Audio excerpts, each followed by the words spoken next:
Hi, everybody. This is the Harbinger Report with John Bell, the fifth horseman of the apocalypse. Anyway, so got an exciting show for you today. Sorry, I'm running a little bit behind, as seems like I always am. Just trying to catch up with everything and keep abreast with everything. One thing I wanted to share from the last channel, just jumping right into things, is I couldn't. It only allows me to add like so many photos and stuff on here, and I way overloaded it this time, which just driving me crazy. It takes forever to find them, and then you got to put them on like one at a time. So it's really it really takes a long time to get it done. But anyway, I wanted to share from the just a recap on the last one. Werner von Braun, who was a Nazi scientist hired under Project Paperclip, was brought over here. He was one of the leaders at JPL, Jet Propulsion Laboratories, otherwise known as Jack Parson Laboratories.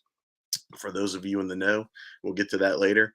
Um, it was a precursor to NASA. All right. One of the things that Werner von Braun said on his deathbed was he warned of a fake false flag alien invasion on our planet, and basically it's fake and a false flag because it's our leaders that create the situation, and they use real types of aliens, but they're ones that are manufactured. It's not like we're actually being invaded by an alien race, but they use that as a means. He warned of that as a last stage of a means of takeover of our governments to form a one world government or a new world order. Okay, so I just wanted to throw that out there. Also, he said, and there's a modern woman that worked with Werner von Braun and was with him on his deathbed, that she reports on this story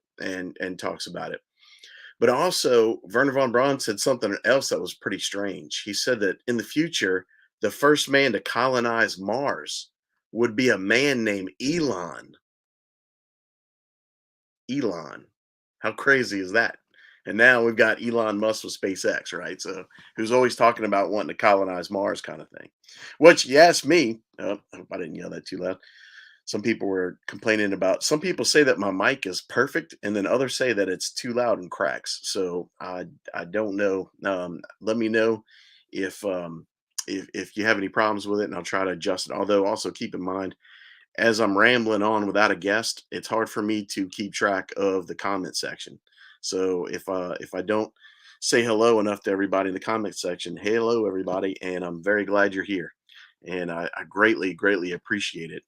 A lot of people were wanting me just to do straight to videos, and I told them no, because like I was talking about joining another network. Well, the way that we uploaded the videos for that network was going to just the video section, and I told them I can't do that. I got to stay in my lives because people enjoy them so much, of the fans. Not saying everybody does, but many fans do, and many are very upset when they even miss a live or even miss a beginning or something like that. So I want to make sure I keep that for you guys as much as possible, and so y'all can be interactive. And for any moderators, just make sure no one's being rude or uh, swear words or any of that kind of stuff, especially what I can't watch. So if you could watch that kind of thing, and sometimes people just get in arguments and fights too. Just be careful with that. I don't care if people disagree with me as long as they're being respectful and respectful of my guests. I don't tolerate people talking trash about my guests. Um, anyway, but I don't have a guest today. It's just me rambling on, and the discussion is going to be about the Nephilim. All right. So let's get into it. I added a whole bunch of photos, and it's going to be hard for me to try and keep track of them all, but let's get into it. Here's where it all starts. Genesis chapter 6. And I really need to like pull this up on my own phone because it's hard for me to read so small. The sons of God saw that the daughters of men were fair, and they took two wives, such as them as they chose.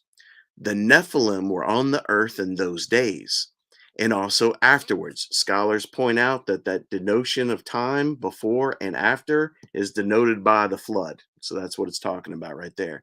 The Nephilim were on the earth in those days and also afterwards, before the flood and after the flood. Now, there are differences. We'll get to that. When the sons of God came into the daughters of men, came into the daughters of men, and bore children to them. These were the mighty men that were of old, the men of renown. And then the Lord starts talking about how wicked the earth is. Okay. So basically, that's very cryptic right there. And I can tell you, I've studied theology on a professional level, on a collegiate level. I've studied theology even for a master's towards licentiate degree in Rome. All right. My professor's pedigree in theology is gigantic. All right. Some of the biggest names on the Catholic side. And I was Protestant before Catholic. So, but anyway, that said, the Protestant Church and the Catholic Church do not do a good job of teaching this, especially in their seminaries and their theology training. More often than not, they go into examples of the line of Seth. All right, and that's not it. That's not right. And as Protestants once said, I want to say it was Chuck Misler, that said you use the Bible to explain the Bible in a sense. And so what I mean by that is if you go to the book of Job, it talks about the sons of God, and all scholars have no problem agreeing that the sons of God are the angels. Okay. But when it comes to here, and they're using the same terminology of the sons of God, now all of a sudden they're like, oh, not angels. You know what I mean? And they're wrong. It's angels. That's exactly what it is. That passage denotes two races, the sons of God and the daughters of men, two separate races. And one left their former state, came down, were jealous of us because of our ability to have sex, to procreate, to have children, all right, to have wives and husbands and all that kind of stuff. So they were jealous of us, even though they are, in a sense, the superior beings. They were jealous of us, and they wanted to partake in these things. They wanted to partake in pleasures of the flesh, whether it was sex, food, that kind of stuff, or having children and raising children and family and that kind of stuff, and almost living on through your prodigy, your sons, your daughters, and that kind of things, as many people do. So they knew that they were sinning against God when they did this. All right. And then the line goes straight into the Nephilim from that point and explains these are the Nephilim. All right. Now, those are very cryptic lines and very hard to understand right there in Genesis 6. It's not much is said about them, but that's where the book of Enoch comes in. Okay. The book of Enoch. Now, there are several versions of the Book of Enoch, and some of them get like cray cray. All right. I recommend the Ethiopian Book of Enoch. The Ethiopian Church has had a copy and is a part of their canon in the Bible since the first Bible was ever created, all the way to this day. Okay. So then they have it as a part of their canon. All right. The Vulgate that was created by Saint Jerome and the councils decided of the Vatican decided to leave out some of the apocryphal books like the Book of Enoch, but also Jubilees and Jasher. All right. Those are other ones as well. And later on, we even discover even some more that fall in line with that. And I'll touch on that again later. So the Book of Enoch, Ethiopian version. That's the one I hold to the most credibility. When it goes into the other stuff, one thing, the way the devil works is when God reveals His truth, the devil tries to muddy the water, so it's not clear anymore. Make sense? So he counteracts the truth with multiple claims of truth. So instead of like one religion, Christianity serving Christ, now you've got like all, tons and tons and tons of religions. And people are like, "Ugh, man, everyone says they're right. I don't know who it is. I give up." You know what I mean? Which, hey, congratulations. The devil won. He whooped your ass. That's how it works. We are still given the light of human reason. We are still given the ability to research, to study, to understand, to pray, and to come to realize the truth. All right. And many people disagree, even theologians, even good people. I find that God allows a degree of ambiguity, and no one knows everything. And if anyone did, it was probably Enoch. And Enoch told the story of the entire world from its beginning to its end, including the coming of Christ, everything, the flood, everything. So that's pretty impressive.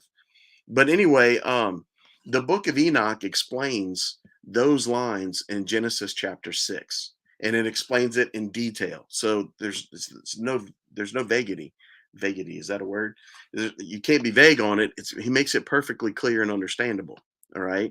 And I highly encourage people to go and read those works and find out. They've got audio versions online where you can just hit click and play and listen while you do something else. I do that a lot when I'm driving. But anyway, so what happened is, sip. I need my adult sippy cup.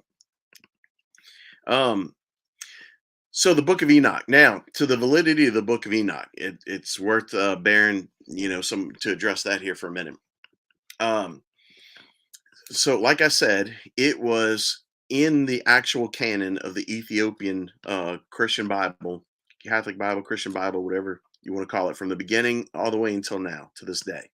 So that gives it huge credibility. You could almost make an argument as far as authoritative on that level, but you don't even have to. It's very clear that I studied history of the Bible and the authors of the Bible through the centuries. It's very clear that authors of the Bible used the book of Enoch as a reference point in their speeches to the public. All right. They did that in the Old Testament and they did it in the New Testament, like in Jude. Peter spoke of it. Okay. Um, so that being said, and here's another important thing. They didn't just speak on the topic of the book of Enoch, but they didn't explain the book of Enoch. So, in other words, they spoke it in such a way that they knew the audience already understood and knew about the book of Enoch. These were things passed down generation to generation, before Bibles were written, and they just had stacks of scrolls, right? And so before that, a lot of the stuff was the oral tradition, and it was common in the oral tradition in the Old Testament and New Testament that people, the faithful, understood the book of Enoch. Now, I have another take on this, and that is, you remember when Daniel and other prophets, God showed them things, and then God said, "Close the books," because He said this is reserved for the end time church. Well, I claim now prophetically that God is now calling those sealed books to be opened and to be read and understood. Okay. And I will claim part of those books are the book of Enoch, the book of Jasher, the book of Jubilees, as well as some others I'll mention later on. All right. Those are reserved for our time. Why God allowed that to happen, or in His will, He wanted that to be closed and set away. They were left out of the Bible because God willed it. Okay. But you see that shows like mine and other shows are all of a sudden they're all talking about the Nephilim. All right. They're all talking about these type of topics in these books. That's not an accident. This is the will of God. He wants people to understand this information. He wants it explained to people so that they have a concept of it today, because it's absolutely important to our time, because Jesus said these things are going to return. And that's what we're talking about. That's why it's important.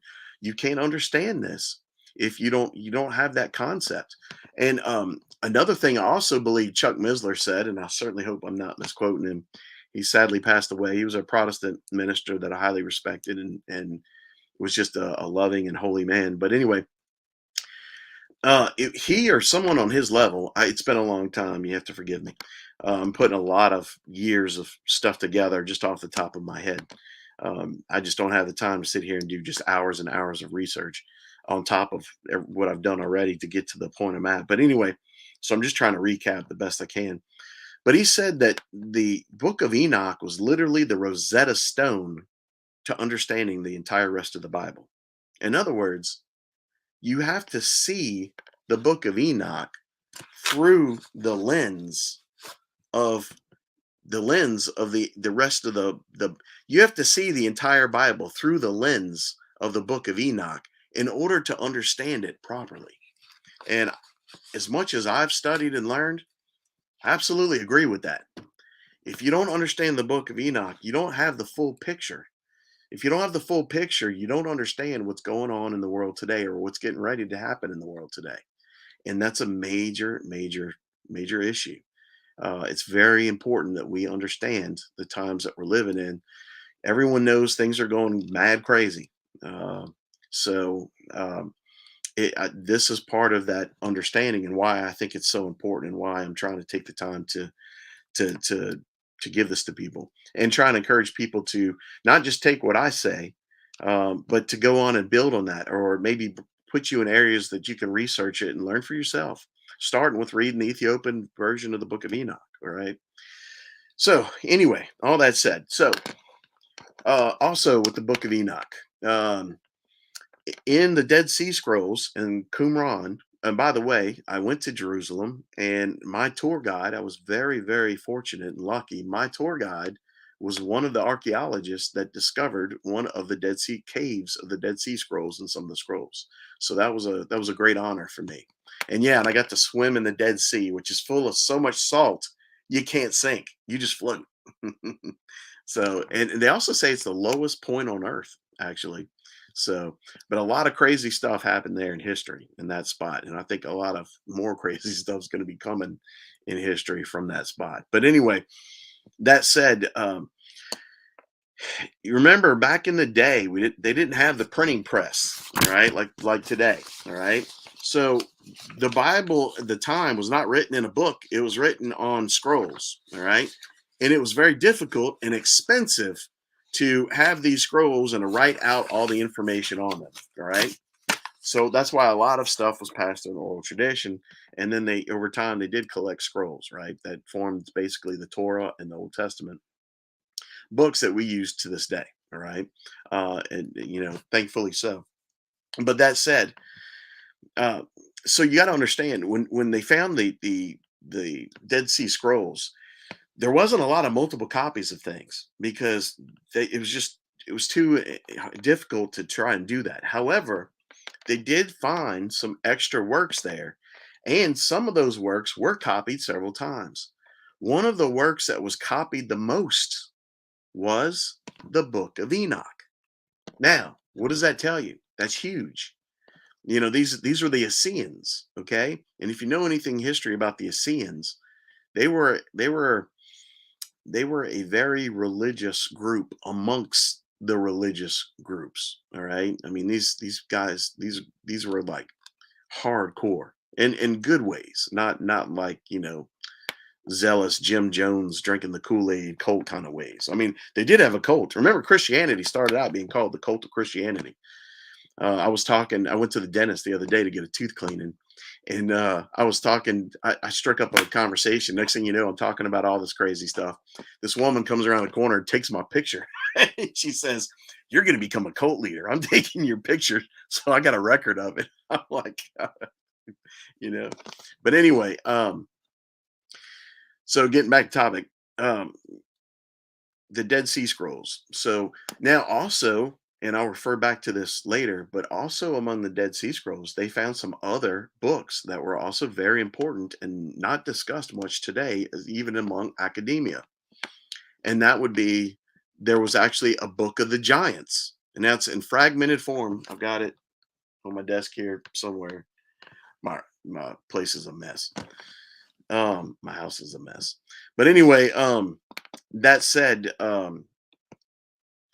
they also had another book called the Book of King Og, Og of Bashan, and I'll circle back to that later because that's hugely important. He's a super important figure in history and is almost never talked about by most people. So anyway, so the Book of Enoch, it has huge credibility. It was in the Ethiopian canon, which you could, like I said, you could almost make a authoritative level on that one issue alone, but you don't even need to go there. It was used as a source by the authors of the Bible, Old Testament and New Testament, and the people understood it. They weren't being taught this; they referenced it. So that means it was already in the mind of the people. They understood. Um, uh, so that's hugely important.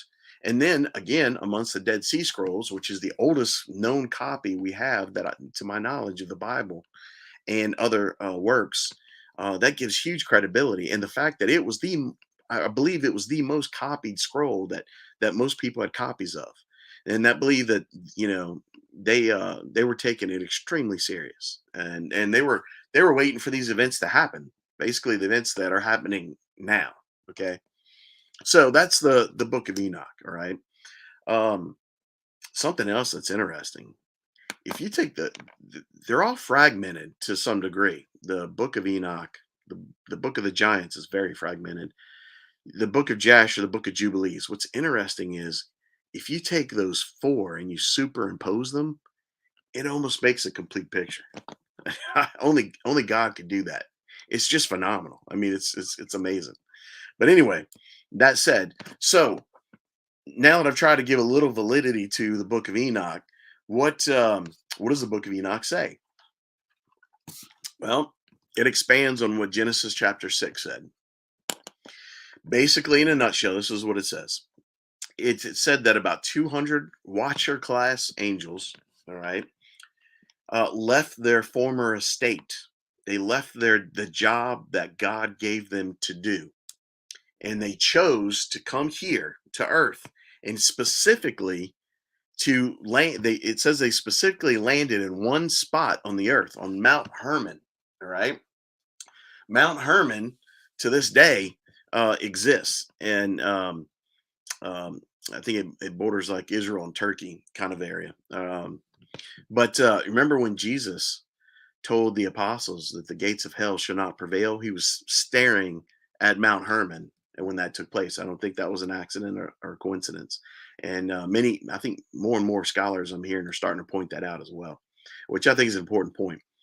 Anyway, that said, today, if you look at Mount Hermon, right on top of that mountain, guess what's there? A UN military base. That's not a coincidence. That's not an accident. That's called Satanism. All right. That's called the devil. All right.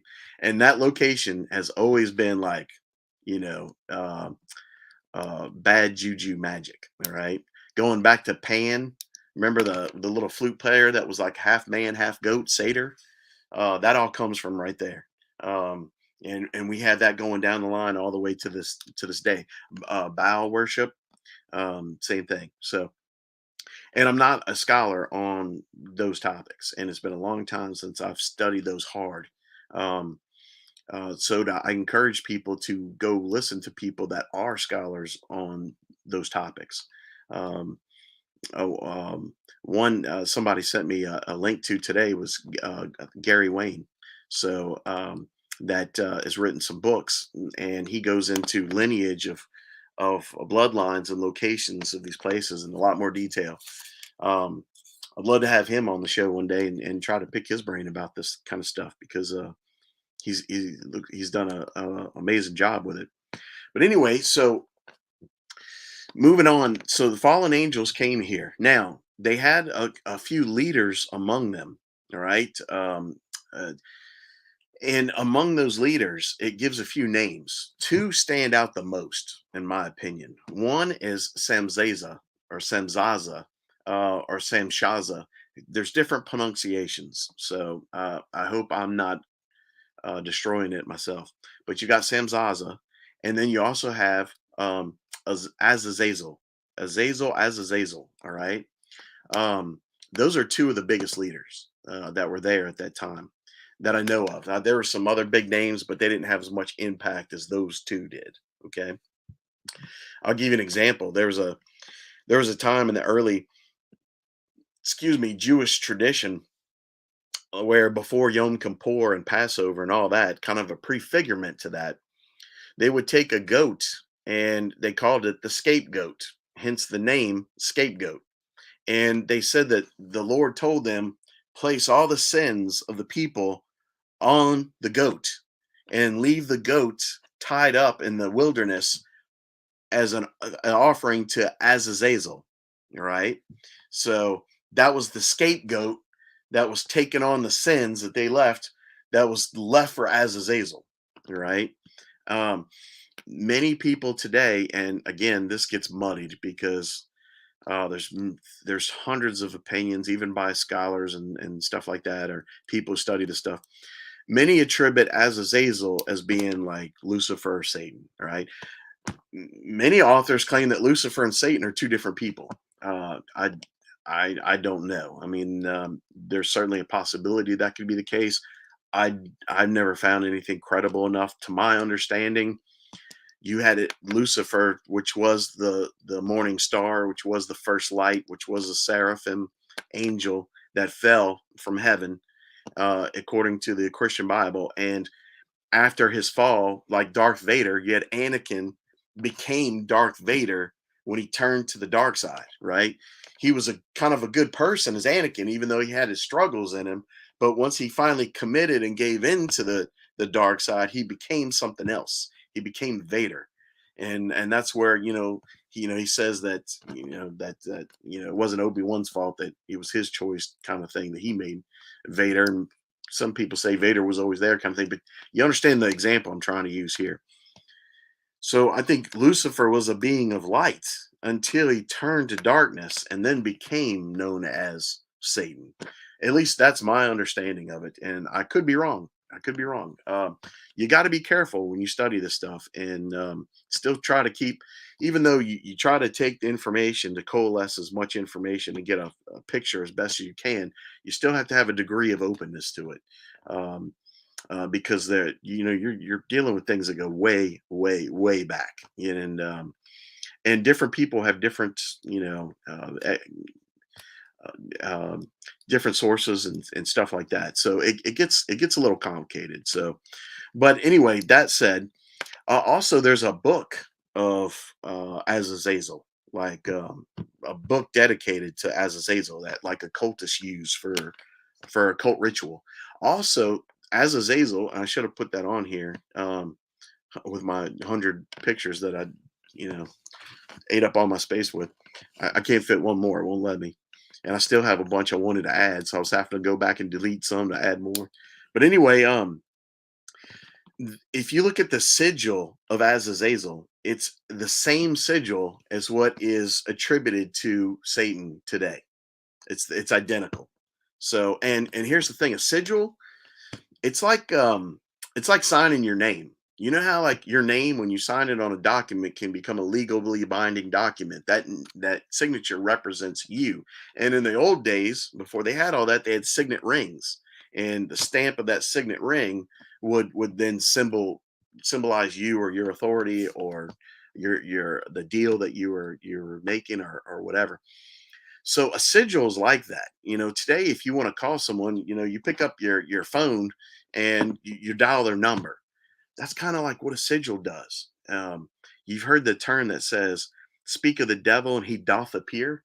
Um, uh, there's something to that.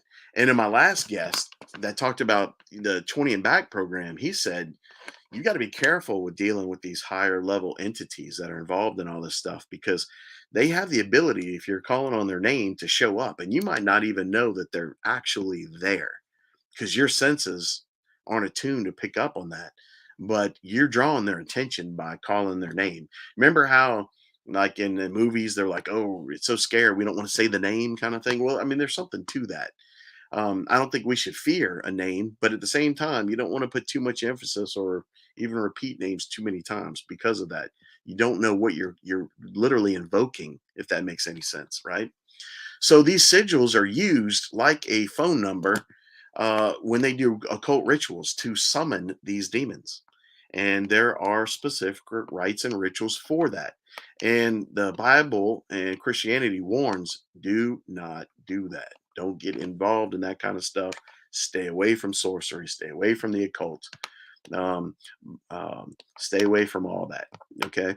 And yeah, I would highly recommend that too. I've known people that have gone down those paths and it hasn't worked out well for many of them. All right. So I know a few little horror stories about that, and maybe I'll get into those another time. I want to stay on topic with this one as much as possible because there's too much information to cover, and it's important information that people need to know. I believe so. So the sons of God found the daughters of men attractive. They came down to earth on Mount Hermon, 200 of them. They had a few leaders. Now, well, an important point that Enoch makes at this point is he says that some of the leaders said, we know God's going to punish us. We're not going to get away with this. We're going to be punished. And they were like, I'm afraid that if I do this, y'all are going to all leave me hanging out to dry. I'll get punished and, y'all blame it on me. And the other watching angels were like, "Oh, no, no, no. We'll all take the oath together. So if one of us punished, we're all punished." And they're like, "Okay, okay." So they took that oath. It's funny, they're breaking their first oath, but then they take a second oath as if that has any value or validity after they've broken the first oath, to serve God in the role he put them in, right? So it's kind of you see there's a twisting right there already. Um, from a pure intellect to not thinking straight, and that's what evil is. In theology, they taught evil is a privation. A privation means it's a lack of something that ought to be there but is not. That's a privation. If I'm blind and can't see, it's the lack of something that should be there but isn't. That's an evil. All right. And sometimes in our perceptions and opinions, we can also turn to evil. And we see a lot of that going on in our world today. And I won't get into that right now. And I don't want to get another ban on my channel for speaking the truth in our new communist system. But anyway, um, so these angels, they came down and took human wives. And we don't exactly, from a Thomistic tradition, we don't exactly know how because these are supposed to be pure spirits, not physical matter like we are. Uh, we have we have the potentiality to actualize flesh, meaning God's given me the ability to create life in our reproductive gifts that God's given us and tools, right, and abilities. So I have the potentiality to create flesh, um, to activate that and make it an actualization. They would say in philosophy. But that said, I'm not trying to sound fancy. I'm just trying to get the point across. Um, so that said, an angel, strictly speaking, in its pure form, is a spirit. So how then would it have the potential of matter in order to actualize flesh? Right? It doesn't have that potential from at least a Thomistic standpoint.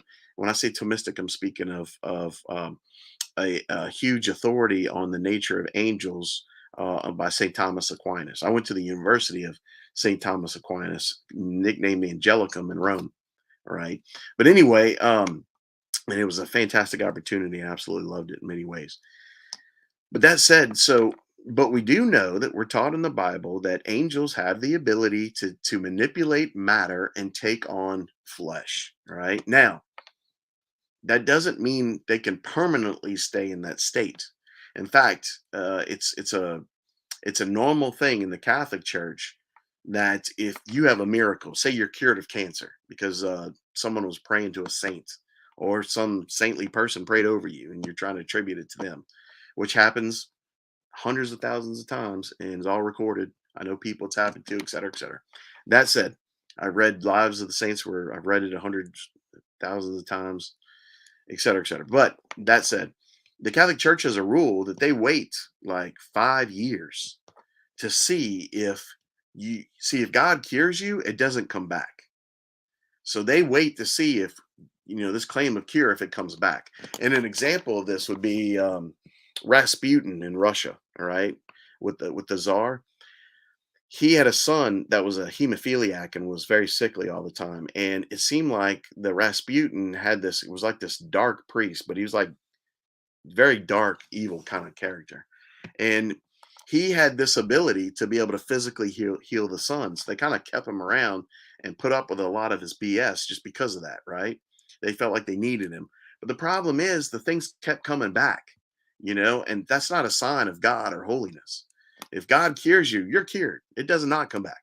And that's why the church takes that as one of the steps um, before declaring a miracle. Another thing they do, a lot of people don't know this, they hire a third party agency that is not religious at all, just scientific, and is atheist for all intents and purposes for the most part, to come in and investigate first before they even bother.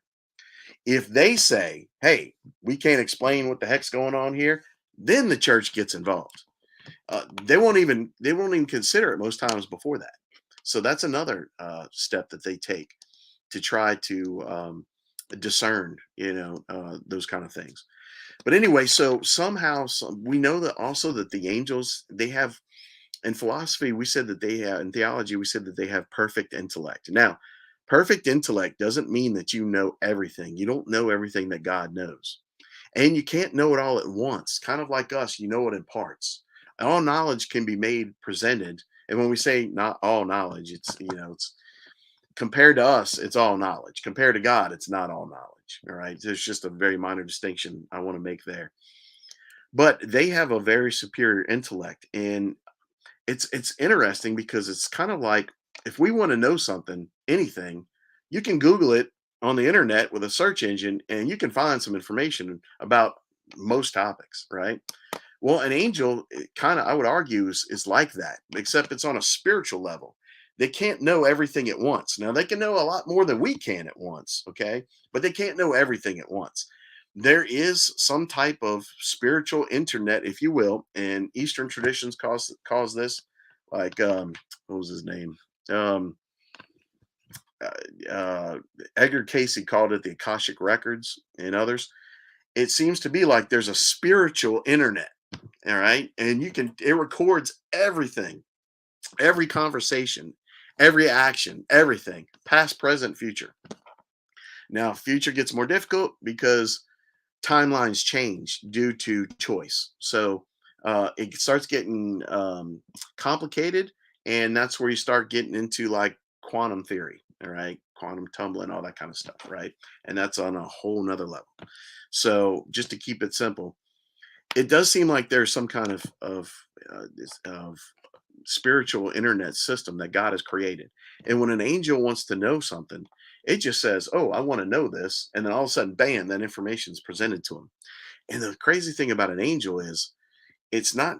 They can do the same thing in time. If they want to be in another location or time, they just think, "I want to be there," and boom, they're there. They don't need a spaceship or anything. It's just how it works with them. Now, demons and fallen angels, one of the things Enoch said was, "Because you bound yourself to the earth, I now bind you to the earth." Meaning, he took away a lot of their ability to travel, and even knowledge is very limited with their darkened reasoning and everything else. And when God kind of did finally punish them, right? But getting back to the story, so the fallen angels took human wives, and through their super intelligence and extraordinary means, they were able to create children. Now, there's different theories to that. All right. Even St. Augustine gives a theory, and I'm not going to get into all that. Part of it's kind of gross, and I don't want to go there, but it doesn't matter. One thing I've learned in theology is you don't have to learn every single detail as long as you get the message, the overall message God's trying to get across. That's another thing. We don't always have to agree on everything as long as we can agree on the important things. You know what I mean? And then you find symmetry there, symbiosis, communion. All right. And on that point, Christianity that God created is a communal process. It's community. It's community. So it's not an individual journey. It's a communal journey, and that's very important with Christianity. That's why in today's notion, people don't just sit at home with a Bible and think that they're a church of one. Christianity is not made that way. Now, there might be times that that's necessary for different reasons, and there are some people that God just does call that way, but that's the exception. And one thing I always say is you never argue the exception by the rule. And I'll give you an example. When I was a state trooper, right? The first accident, the first fatality I was taken to right at the end of the State Police Academy was a guy who ran off the side of the road and car flipped in the ditch upside down because he didn't have a seatbelt on. The weight of his body crushed him and broke his neck, and he died because he just didn't wear a seatbelt. That's it. Now, I had another friend of mine who I would argue with because he would never wear a seatbelt, and I would always tell him, "Wear your seatbelt."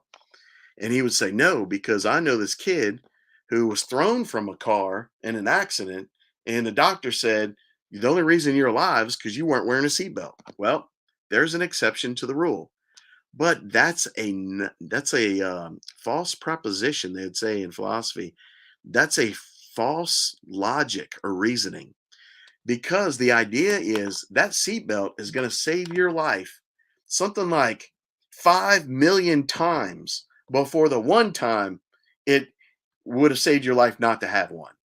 So when you're looking at, the 5 billion versus the one kind of thing, even if it was 1 million, right? You get the idea. You never argue a rule by its exception. Everything has an exception. That's just the way God made us. Anyway, back to the story again. So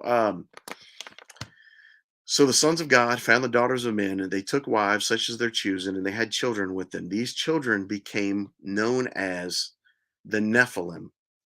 They became known as the giants. They became known as the mighty men of renown. And something that's interesting in the scripture, in the Old Testament, the Septuagint, which I've got sitting over here, the original Greek Old Testament, the Christian Bible, Septuagint, written in ancient Greek, which I studied in Rome. Um, it actually states giants, but in the New Testament, when Saint Jerome made his translation, which became known as the Vulgate or the Latin translation in Latin, he changed giant to mighty men. So many times in the Bible, when you see the term mighty men, it's really talking about Nephilim. Now, I think there are a few times where it's not, but a lot of times it is, and it's easy to pass and overlook. And again, I think that goes back into playing into the whole that God wanted the scripture shut until it was the time that was needed. Now, his reasoning why that was necessary, I'm sure he understands that a whole lot better than I do because I don't. But anyway, that said, so the fallen angels created these giants. And these giants did become known as cannibals. All right. They were cannibalistic.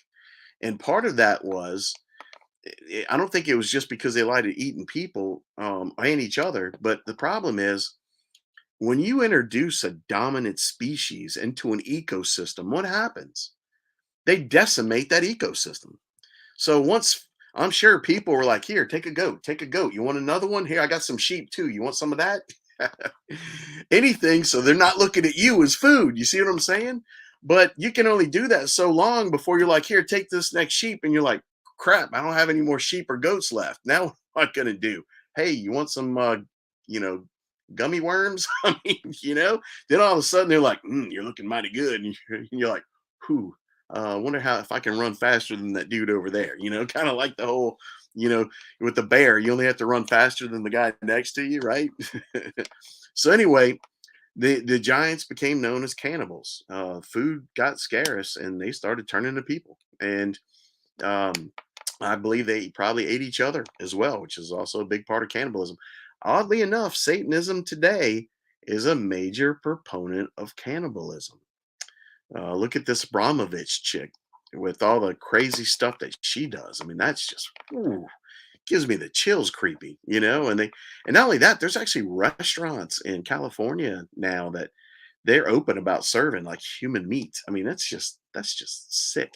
Not only that, I'll tell you this, there's something that happens to your soul when you consume human flesh. And I think it violates the natural law. And I think that it darkens the soul. It weakens the soul. And I think the devil's big on that because he knows then he can use you more. You're more susceptible. Um, and it's not an accident that they're putting stuff like that, possibly in, stuff that, when you go, you know, ooh, I'm full now. Anyway, so you got to be careful. Read labels, find out stuff. I'm not going to go into too much detail because I don't want to risk getting in trouble again.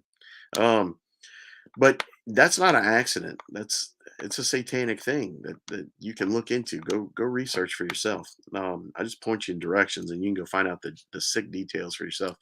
But anyway, that said, so in fact, the term cannibal came from the giants. It was the worshippers of Baal in the land of Cana, Cana Baal, Cannibals. All right. So that's where that term comes from. It comes from the Nephilim giants, and the Nephilim were giants, and there are different species of them from the different Watcher class. And they exhibited different traits. Many of them had red hair, double rows of teeth, six fingers. On you notice I made a new icon I threw on here today, and it's a six-fingered hand. All right, back in the days of the Indians when they were like, oh, how that whole thing that you're taught like when we're in school, how um, that was because they wanted to count your fingers at a distance before they got too close to see if you were a Nephilim or a cannibal or not. All right. That's what that was for. That was the reason. The how they wanted to see those fingers. So because they dealt with them, and I'll be getting to that in a little bit too. So they created these children, and these children became known as the giants, and they were cannibals. They were not good. In fact, Enoch said that because they were not written in the book of life, meaning God did not intend them to be born, all right, like we are, out of the Adamic line, the line of Adam, all right, that God talks about were written in the book of life, right?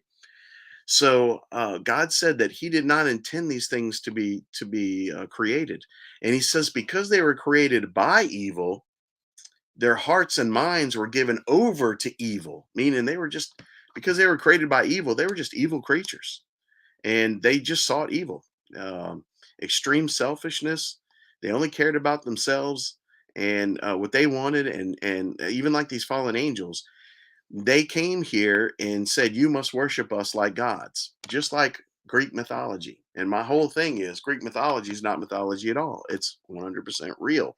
Maybe not on a micro scale of every name and story, but on a macro scale, it's all real. They had minotaurs, they had satyrs, they had mermaids, they had all that kind of stuff. And that's what I'm gonna get to next. So you had the fallen angels, and they created the Nephilim giants. Well, most scholars even miss this point, and it's huge. The Nephilim giants, with the help of the fallen angels, created a third race, and that is the race of the Chimera. And the Chimera was the mixing of human and animal DNA. Okay. We don't know exactly how they did it back then.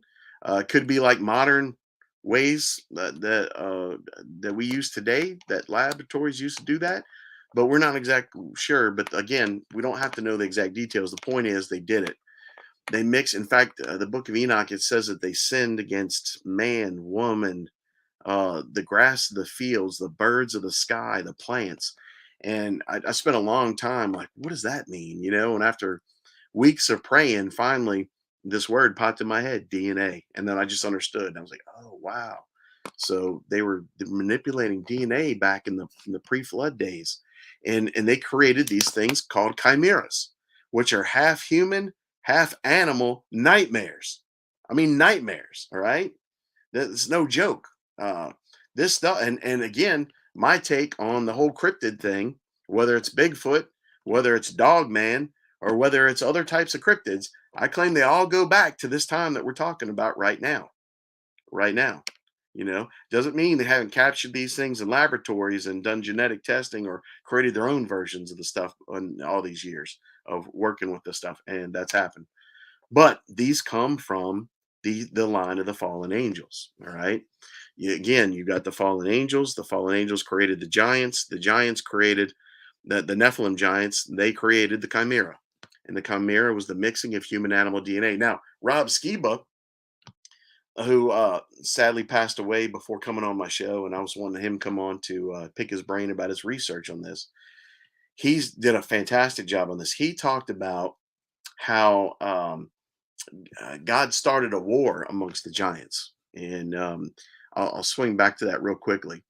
So these giants and the chimera and all, they started taking over humanity. All right, they started dominating humanity. They started controlling. We were subjected to these creatures that ruled the world. All right, at least the size of the world in the locations at the time, which probably wasn't anything like today, but you get the idea. So that said, after a while, the giants started having dreams of being destroyed and the earth being destroyed and them being destroyed. Well, they got scared because remember, like I said in the beginning, the angels knew God was going to punish them. It was only a matter of time of how much they could get away with before God acted. And when God finally acted, even there's a line that Saint Michael was like, "Wow, I, I didn't think it would be this bad." You know what I mean? Like it was bad, right? So these giants started having these dreams. Well, they decided to approach Enoch because Enoch was known to be a holy man of God. He was known to be a man who walked with God. That was the title that was given to him. So they went to Enoch, and him being a prophet, he could also interpret dreams and stuff like that, just like we see later in the Old Testament and other times, right? So, like with Daniel. So, so they go to the some of the fallen angels go. I mean, not the fallen angels, the giants and the Nephilim go to Enoch and say, "Listen, we're having these crazy dreams." And Enoch tells them straight out, "Yeah, God determined He's going to wipe you all off the planet. You're facing your judgment. He's passed judgment." And they started to flip out. They got scared. I mean, they got upset. So of course they try to pass the buck, right? They said, "Oh, it's not our fault. It's the angels, our fathers, our parents' fault." So they ran and grabbed the angels, and the angels then came before the fallen angels came before Enoch with some of the giants, and Enoch told them the same thing he told the giants. All right. Now this is interesting because Sam Zaza had a big hand here, and he approaches Enoch and he asks Enoch, "Look, will you go present our case before the Lord?" And Enoch graciously said yes, and he did a masterful job of presenting a really strong case before the Lord, almost like it played out like a courtroom drama. Like it was really interesting. I should read it, but at the end, God said no. He says no. He says there will be no shalom, the no shalom, which means peace, which means they will not enter into my rest, meaning they cannot enter heaven or eternity in heaven. He says, in fact, God said He was going to punish them hard, and He said this is what He was going to do. He said He was going to create a war against the giants against the giants, and He said that He was going to imprison all the fallen angels in the earth or in types of prisons, and then and they were going to be separated from the light and the darkness in chains. Okay, and and then He said they were going to be forced to watch their sons, their children, the Nephilim, fight it out in war and battle that the Lord was going to start.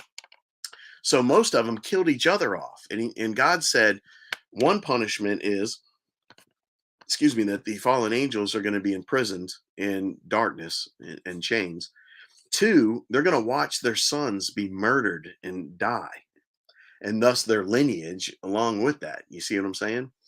And then three, God said that because these giants are part human, part angelic, and this is what we would call demigods. You get that concept in Greek mythology, like Hercules, Perseus, and Orion, and all that. That's demigods. That's Nephilim, all right?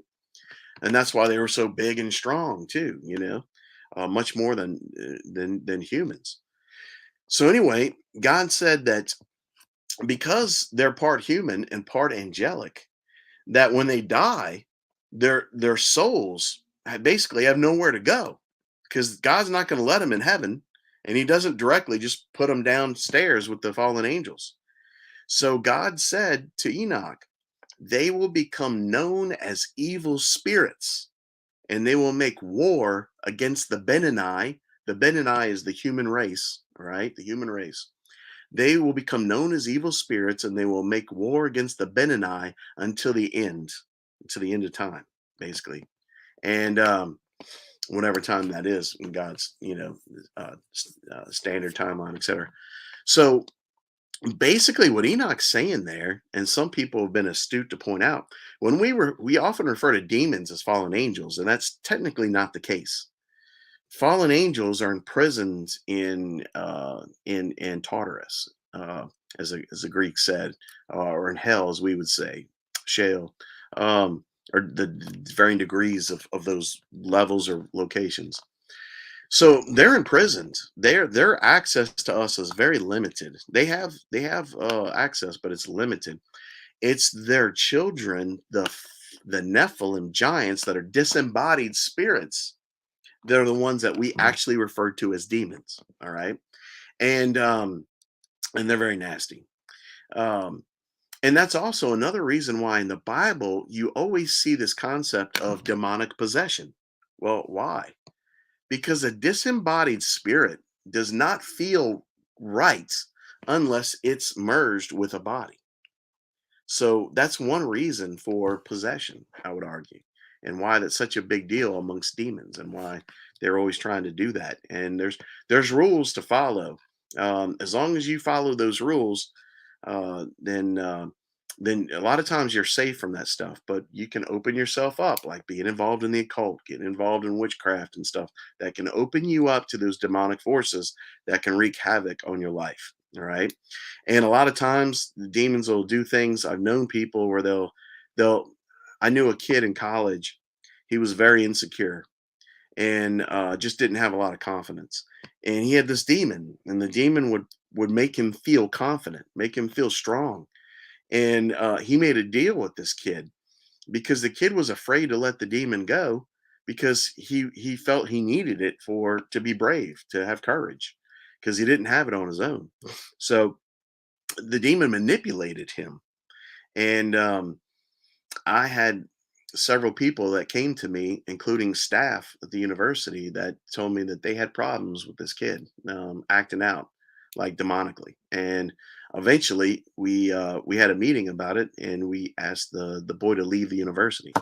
And it's sad, because we had a very famous exorcist, Father Michael Scanlon, who was my spiritual director for a while when I was there.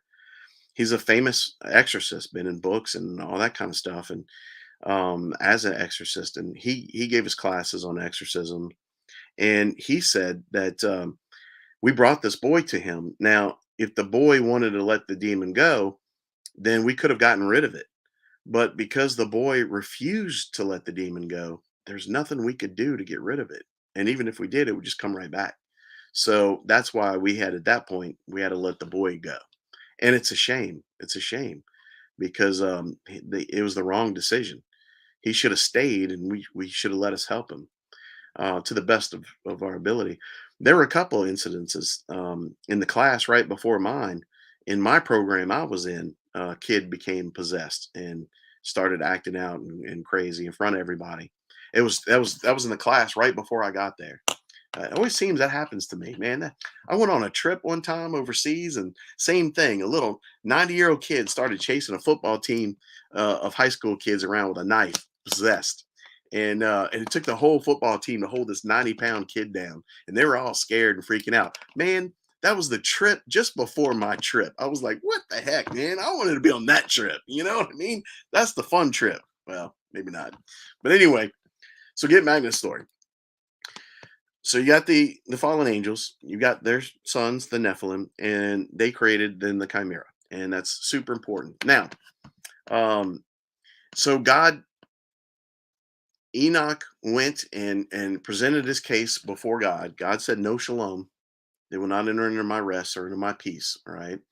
Um, and then Samzaza, one of the leaders of the fallen angels, he went ape at that point. I mean, he went crazy off script. All right, he went nuts. He was like, "Man, I'm strong. I'm great. I'm powerful. These humans are like talking monkeys and cockroaches, and I could smite them all if I wanted to." And he's just going off. He's like, I'm powerful. These things are nothing. Da da da da da. Then one of the giants that was the son of Samzaza, his name was Ohai, and I think that's really interesting. His name was Ohai. Ohai approached his dad at this point, and he said, the fallen angel Samzaza, and he says, "The Lord forced a vision on me in my sleep last night." And he says, "Now I know that it is in Gilgamesh that our future rests. It is in Gilgamesh that our future rests."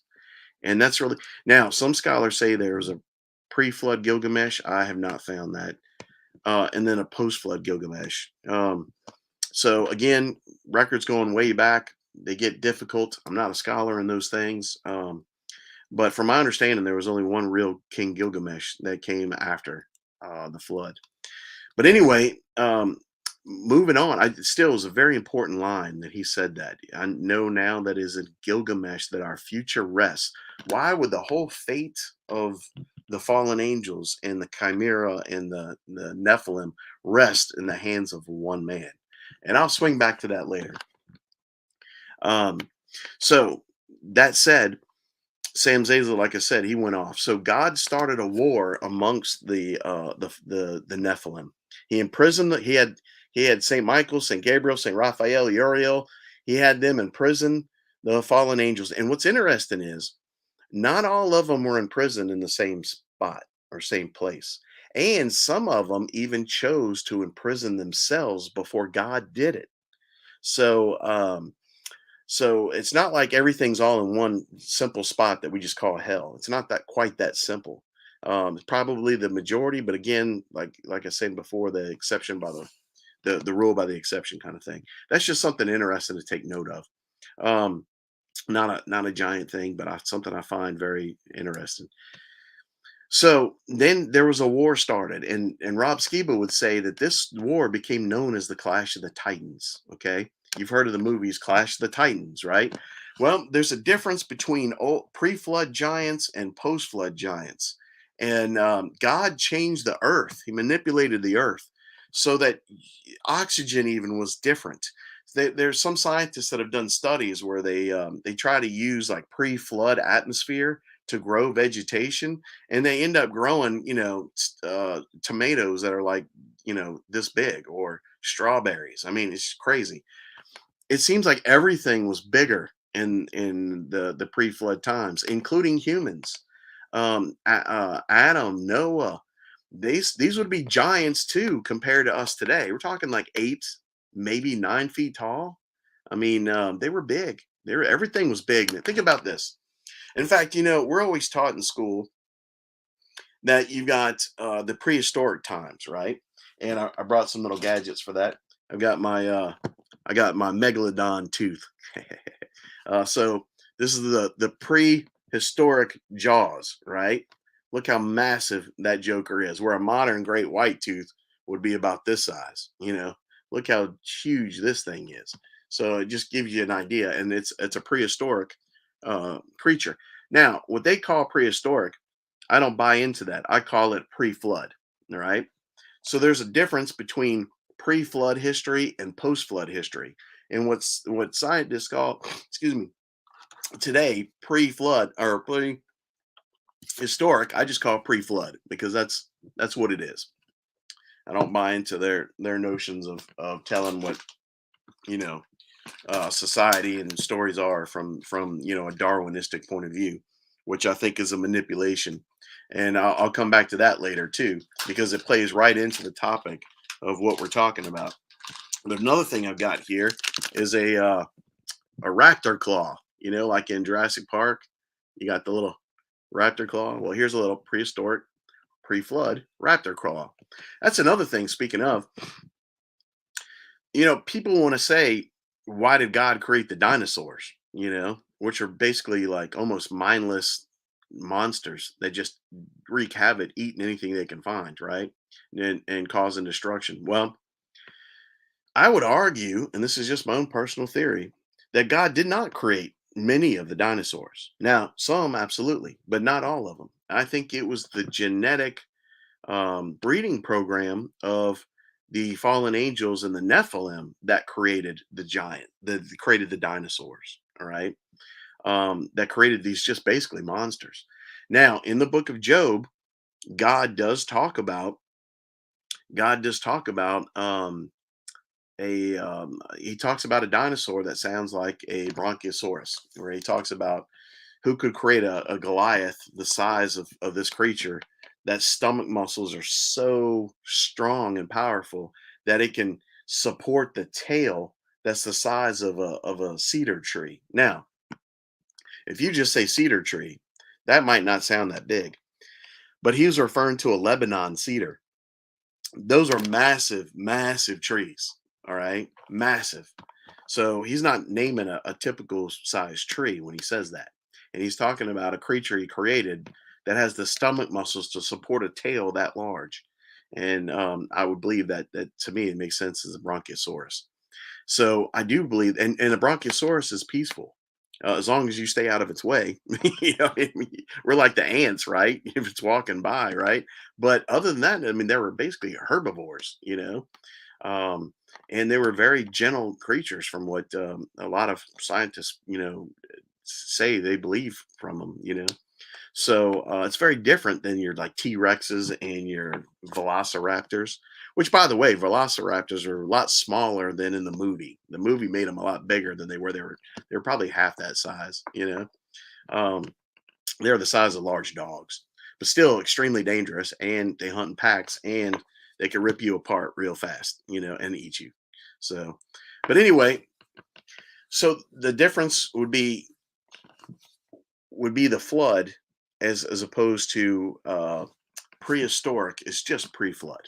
All right. Now think about this too. A lot of dinosaurs and stuff, they found that they were frozen in flash, uh molten lava, or in flash frozen, just in cold weather, etc.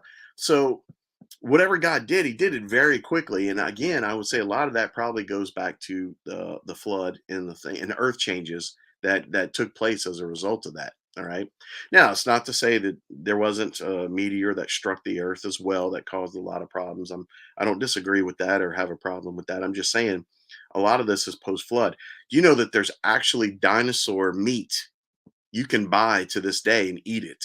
Like there's groups that sell that kind of stuff. Like, not all dinosaurs are petrified. Like some the flesh is still soft and malleable, like so much so that they could cook a steak kind of thing. And as crazy as that sounds, even woolly mammoths, I think there, I don't know if now, but there have been in years back times where you could get woolly mammoth meat. That's crazy. That's fresh.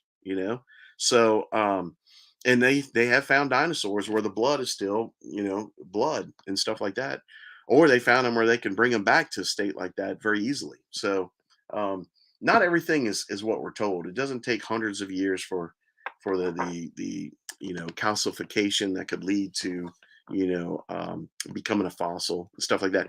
Heck, there's times where ranchers have buried like posts in the ground, and after 20 years they pick it up, and it's become petrified, like stones turned into stone. But yet it didn't take hundreds and thousands of years to do it. You know what I mean? It became mineralized and calcified, um, by the minerals it was getting and the location it was in. Therefore, it started the process a lot faster. And this happens also too with dinosaurs and everything else. So it's not always millions and millions of years old to find fossilized fossils. That's just something to keep in mind. Anyway, so moving on, here's a quote. Bam. Y'all recognize this feller? Abraham Lincoln. And this is from a speech he gave. Okay. The eyes, again, I'm having trouble reading this small print. The eyes of that extinct species of giant whose bones fill the mounds of America have gazed on Niagara as our eyes do now. Abraham Lincoln, 1848. Now, what he's saying is this is a famous speech he gave at Niagara Falls.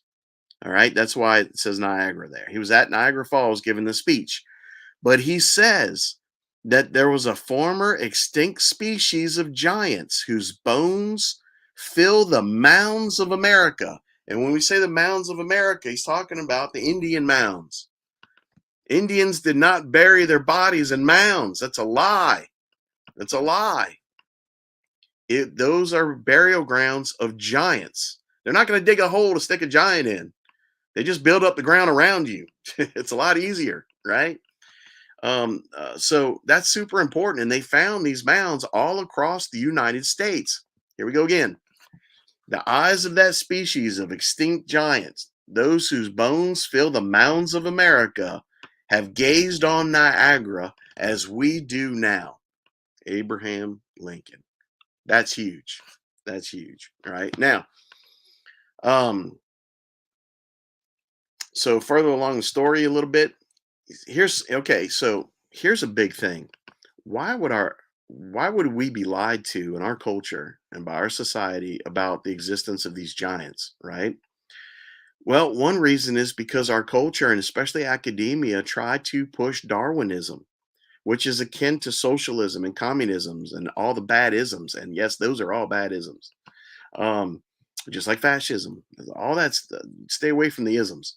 And anyway, that said, they want to push Darwinism, all right, and their idea of evolution. Well, if it was proven to the general public that all these giants existed, and not just that, but other chimeras and stuff, then people would start taking the Bible a whole lot more seriously because the Bible talks about these creatures. And it talks about them in our past, but it also talks about them in our future. And that's why this talk is so important for people to understand. If you look at film fish, old newspaper clippings of like the 18 and 1900s, there are hundreds of stories, if not thousands, of people in places discovering giants. Some like 9 to 11 feet tall, but some like really big. So there's some clippings I've got, and again, there's going to be impossible for me to read this stuff. You can screenshot them or save them later, look into more. But these are just some of the newspaper clippings about some of the giants that were found. This is San Antonio Express News. All right. Um, these are just a couple of different ones that I'm picking out here to reference and show you.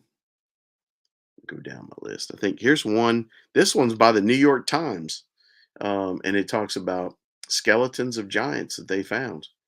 There's another one I have, if I can find it in my, hundreds of photos here.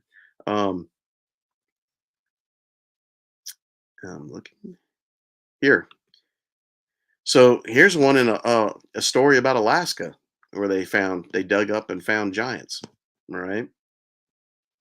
Now here are some photos of dug up giants. Now I'm going to say right now, not everything online is real, and some things are faked. But man, there are hundreds of these photos. I'm sure not all of them are fake.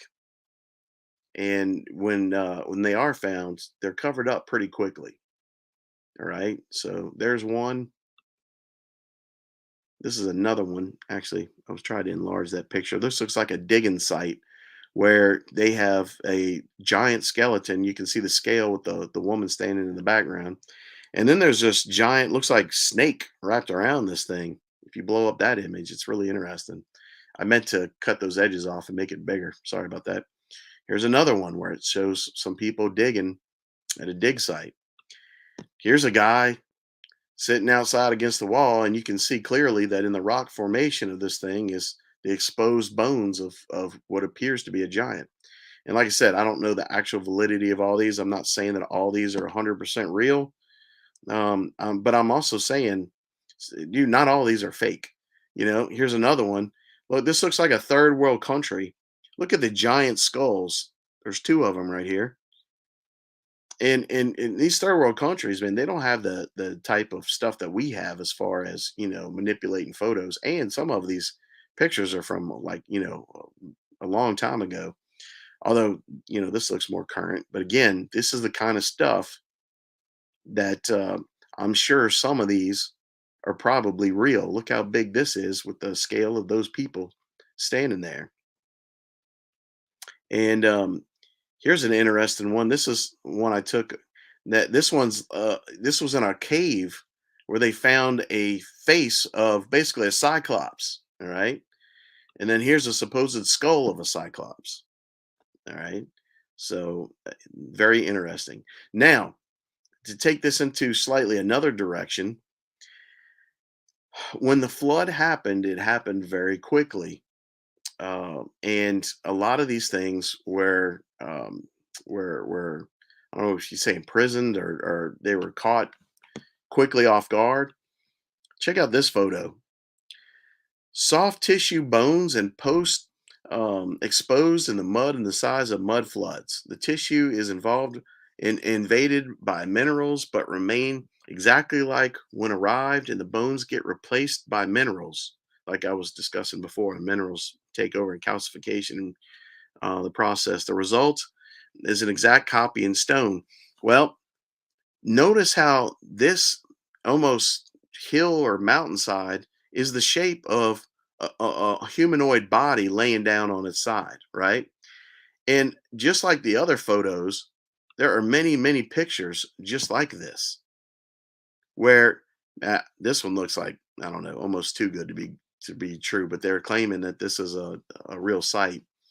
But again, it's not just something chiseled out in stone. There are places that when you study them and look at them, they really look like they were giants that became a part of the rock structure. And in time, that the bodies, that's a larger one of the one I showed earlier, that their bodies in time become mineralized, calcified, and they turn to stone. But it's funny how all these things have faces. Look at this one, has a crazy looking face. I mean, and you can look these up on your own. There's tons of these things around the world. I mean, there's just tons and tons of them. There's tons and tons to the point it's not a coincidence. Look at this picture from this guy's channel. You notice how this looks like a giant woman on the top of a mountain. Maybe she was trying to escape the flood and didn't make it. Who knows? Now, here's another side to this. Look at these giant feet. Look at this woman's foot compared to that foot made in stone. Here's another one. Look at that.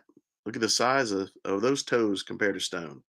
Look at this one, where it looks like they were stepping in something that was mud and shaped when they walked on it, and how big that is. Here's another one. You can find these all over the world. They're just, and it's too common to be just a coincidence or accident. You know what I mean? Another thing about this too that's important to bring up is the Smithsonian Institute is involved in covering this stuff up. There's so many times where you have even famous archaeologists and scientists that are involved in discovering these projects. And when they ship it to the Smithsonian, or when the Smithsonian gets involved, all of a sudden everything just goes away, disappears. That's not a coincidence at all. It's a cover up. And they try to get rid of that stuff and keep it hush hush as much as possible. Now, I'm going to show you a slightly different direction here, and then we're going to return back to the Giants because this plays out. You've all seen these, right? We've all seen these mesas, especially in Western areas and things like that. I argue, just like the calcification of the giants, this is not a mountain.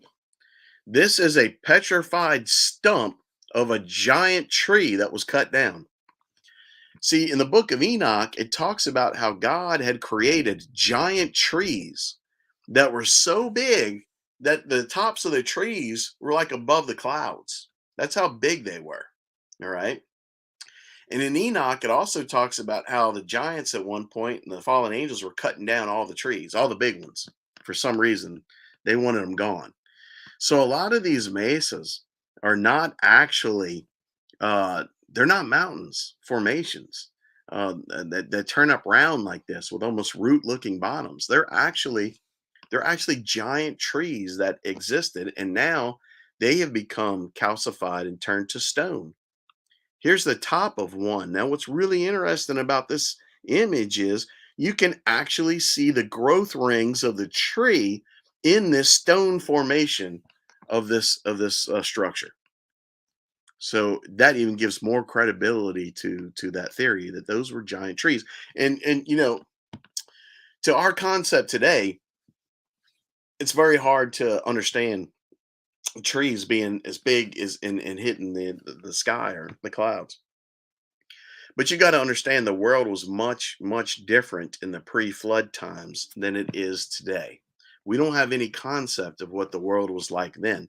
And like I said, many things that were big just got smaller. We had we had sharks in the pre-flood times. The difference is now they're smaller. All right. Dragonfly was 6 feet. Now it's like almost 6 inches wingspan. Cockroaches were like 15 to 20 inches, and now they tend to be up to 2 inches. Alligators just got smaller. Elephants just got smaller. Most things that we had, mosquitoes got smaller.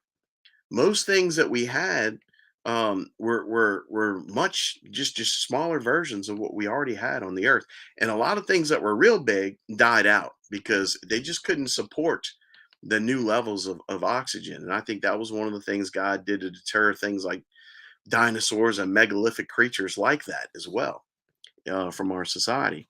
Here's like the redwood forest. Notice how big this tree is. That's two little kids on it, but that's a big tree. These are the kind of trees where they carve a hole out and you can like drive your truck straight through it. Um, when I talked about the famous cedars of Lebanon, they were like this. They were massive, massive trees. They were not small. Many skulls. We had Eli Marzulli on a couple shows back, and I'm very grateful to him for coming on. He's done a masterful job of going to places like Peru and other places where they have these elongated skulls. These elongated skulls are not human. The sagittal crest, the plate on the top, it forms completely different than ours. The spot, the hole in the bottom where the skull connects to the spine is completely different than ours. It is not human by any means whatsoever. Doesn't mean it might not have some human DNA, but it's not human. So, um, going into that now. Furthermore, on what I'm just trying to re-emphasize the point of giants turning into basically mountains. Here's another crazy fact. Are you ready for this one? This one's wild. All right. Um, have you ever heard of? There was a recent discovery of, for lack of a better word, meat rocks. All right. Boom. All right. These are rocks that they cut into, and they find, even though they're petrified stone, they're finding like red flesh, like muscle in the stone. And they're like, oh, wow, that's weird. It's not weird at all because it's actually a fossilized Nephilim. That's what it is. It's a giant. It's a fossilized giant. And look, this one, they cut them up and polish them. And all that is, that's muscle. That's muscle meat that has been calcified, that has been petrified, and is turned to stone through mineralization. All right, that's what that is. Here's another example, and they're showing an older thing here with tissue rings, just like you see the ribs here on this piece that they're showing as a reference.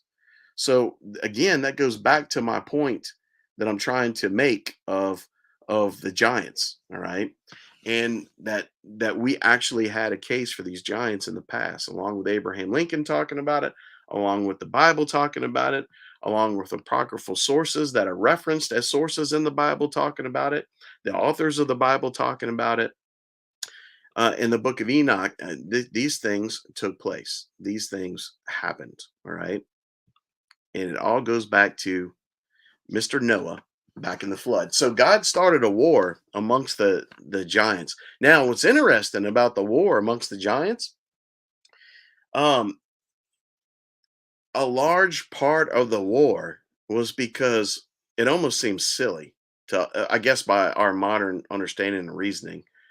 But a large portion of that war was because one group of giants decided to get circumcised, and the other group of giants were angry about that, and that started a war. And according to Rob Skiba, so that started the Clash of the Titans, the war. And according to Rob Skiba, it was a very long war. Like it could have even been hundreds of years long. And then by the end of that war, the remaining guys were still fighting each other. And then God started the flood. All right. God started the flood. And the flood was to wipe out all the remaining members. And here's another thing that Rob Skiba pointed out, and that is one of the reasons why the giants and the fallen angels created the race of the chimeras, all right? The half human, half animal DNA monsters, I call them, creatures of nightmares, was to escape God's judgment, because God had passed judgment on imprisoning the fallen angels and starting a war amongst the giants to kill each other, and said that their disembodied souls would become evil spirits. Well, one of the possible reasons for them going to the extremes of creating the chimera races was so that they could possibly create bodies that the souls could re-inhabit, as a way to possess and as a way to almost forestall God's judgment, or a loophole to get around it. And so God only put up with this so long before he had the flood and just wiped everything out and said, I'm just starting over, new canvas, you know? Um, and that's one possible. I don't know if that's the case, but it seems to make a lot of sense. So here's another thing, and I'm going to try to see if I can pull this up on my phone at the same time so I can actually see it better. Okay, I think I'm there. So you've got this image here. According to ancient legend, North America was once inhabited by a race of giants, taller and stronger than the average man. These giants, red-haired tribe of cannibals known as the Setika, often were at war with captured, um, often were at war with, captured, and ate their victims from other tribes, private tribes. So that's a Paiute tribes. That's an Indian. So now going to another one. Uh-oh. I think I got one of these wrong. Anyway, check this out. Oop, oop, boom. The U.S. Supreme Court ruling has forced the Smithsonian Institute. Remember, I said the Smithsonian was a big part of covering all this up? A U.S. Supreme Court ruling has forced the Smithsonian Institute to release classified papers dating from the early 1900s, and I'm sure farther back to the 1800s, that proves the organization was involved in a major historical cover up of evidence showing giants' human remains in tens of thousands had been uncovered all across America and were ordered to be destroyed by high level administrators to protect the mainstream chronology of human evolution at the time, aka we don't want to give credibility to Christianity that this proves in the Bible. We want to persist with Darwinism and with atheism and with communism and socialism. That all goes together. They all go together. Communism, socialism, atheism, all goes as a part of Darwinism. And that's what they are trying to protect. This has been a war against Christianity, from the devil and God from the very beginning, and we are born into that war. In fact, in theology, they call this the church militant, because you're born in the middle of a battle, in the middle of a war, and God tests all His creation. You have to choose a side. You have to choose a side in the battle. But I always say this: you can't win a war that you don't know you're in. You can't win a battle that you don't know you're in. Okay. That's why it's so important we realize that that like Chuck Missler said, if I'm predicating this correctly, I hope I am, Chuck, that you have to use the book of Enoch as a Rosetta Stone for understanding the rest of the Bible. The Rosetta Stone, by the way, was a stone that was discovered that had three translations on each side and enable us to understand, like Egyptian hieroglyphs and ancient writings that we in Sumerian, that we wouldn't have understood without that key, if you will. So in other words, the Misler was saying that the same thing, we have to use the book of Enoch and to see the Bible through that lens to have a full understanding of the spiritual battle that's been raging on for the from the history of mankind until today, and what's come happening now and what's coming tomorrow. Okay. There has been a major cover up by Western Archaeology Institutes since the early 1900s, I say before that, to make us believe that America was first colonized by Asian peoples migrating through the Bering Straits 15,000 years ago, when in fact there are hundreds of thousands of burial mounds over America, which the natives claim were there a long time before them, and that show traits of a highly developed civilization, complex use of metal alloys, and where giant human skeleton remains are frequently found, but still go unreported in the media and in the news outlets. Okay, so that's very important. And now, since we brought up the Indians, American Indians have tales of fighting giants. And so I will go to that now. And that brings us to the story of Lovelock Valley. All right. Now I can read that, it's too small. Um, But here in this story, Lovelock Caves, red haired giants of ancient Nevada. Okay. And what happened is they found these elongated skulls of red haired giants that were living in these caves that were attacking the Indian villages, and they were eating the people there. Okay. So the Indians uh, were fighting off giants. Okay. For lack of a better word, that's what they were doing. And there are accounts in Indian stories where they explain how the tribes had to unite to fight off these creatures. Now the story goes like this, and it's really cool. They surrounded them. They and many of the tribes united to force back these giants to retreat into their cave. Well, the Indians built a large fire in front of the cave, and they directed the smoke in such a way that it would fill up the cave. And then what so it basically smoked them out. And when they couldn't breathe one at a time, they would finally run out of the cave for air. And then all the Indians would attack them at once and bring them down. And that's how they killed the giants here. Now, what's interesting about this is I've got this photo here. This is a handprint on the wall in soot, like smoke, fire, soot. And that handprint, this man is showing with his big Bowie knife, the size of that hand is 19 to 20 inches long. I think he said it was 19 inches long when I found this. I've had this photo for years. But he used his Bowie knife to show the size of that handprint and that it was 19 inches long. Again, further and given evidence to the case of this account by American Indians and their local legends.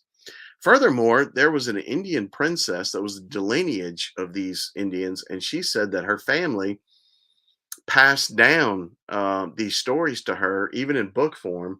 But also, she had a dress made with some of their hair that was woven into the dress as a commemorative of them dominating and winning this battle.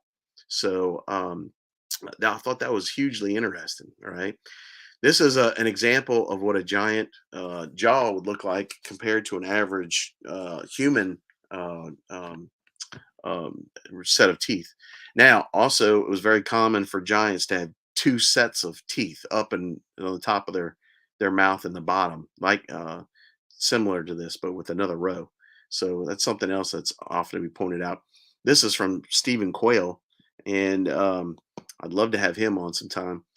I've met him in person and gone to his conference, and he does a masterful job of talking about all this. But he talks about different sizes of giants and how big they could be. Now, this is a distinction between the pre-flood and post-flood. When you had the Titans, notice here, this is post-flood. And notice here that in the post-flood, the biggest was pretty much 25 to say 40 feet tall. Okay. And that's pretty much the biggest post-flood. But pre-flood, that was not the case. There are stories in the pre-flood times of these giants being 300 and 400 feet tall. 300 and 400. That's why remember Greek mythology. In Greek mythology, you had the War of the Titans. All right. And then after the War of the Titans, you had the Olympians that came after the Titans. All right. And the Titans, remember, it was like the Kraken, like, release the Kraken, these big, gigantic, Leviathan type monsters, right?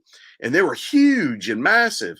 And even the Olympian gods, if you will, were much smaller, still powerful, but smaller than these great Titans that came before them. And they talk about the last of the Titans because the Titans basically died off. Well, I have a book sitting next to me of Josephus Flavius, which is a first century Jewish historian, highly respected amongst theologians. And he talks about a story just like this photo depicts here. I don't know if this is real or not, but or where this is actually, but he depicts a story just like this, where he gives an account that in first century Jerusalem, just like we have bones in zoos or museums of dinosaurs, or we put T Rexes back together. He said that on the ground, laying horizontally, they had a skeleton of a humanoid giant that was 100 feet long from the pre-flood days. This is first century Jerusalem on display for the public to see, just like this. And it was 100 foot long skeleton, he says, of a giant. All right. So the point is, giants are real. But the fallen angels are real. They created the giants. The giants are real and they created the chimeras. And the chimeras are real. I claim that Bigfoot, Dog Man, all right, and other types of cryptids, they all come back from remnants of these ancient times. All right.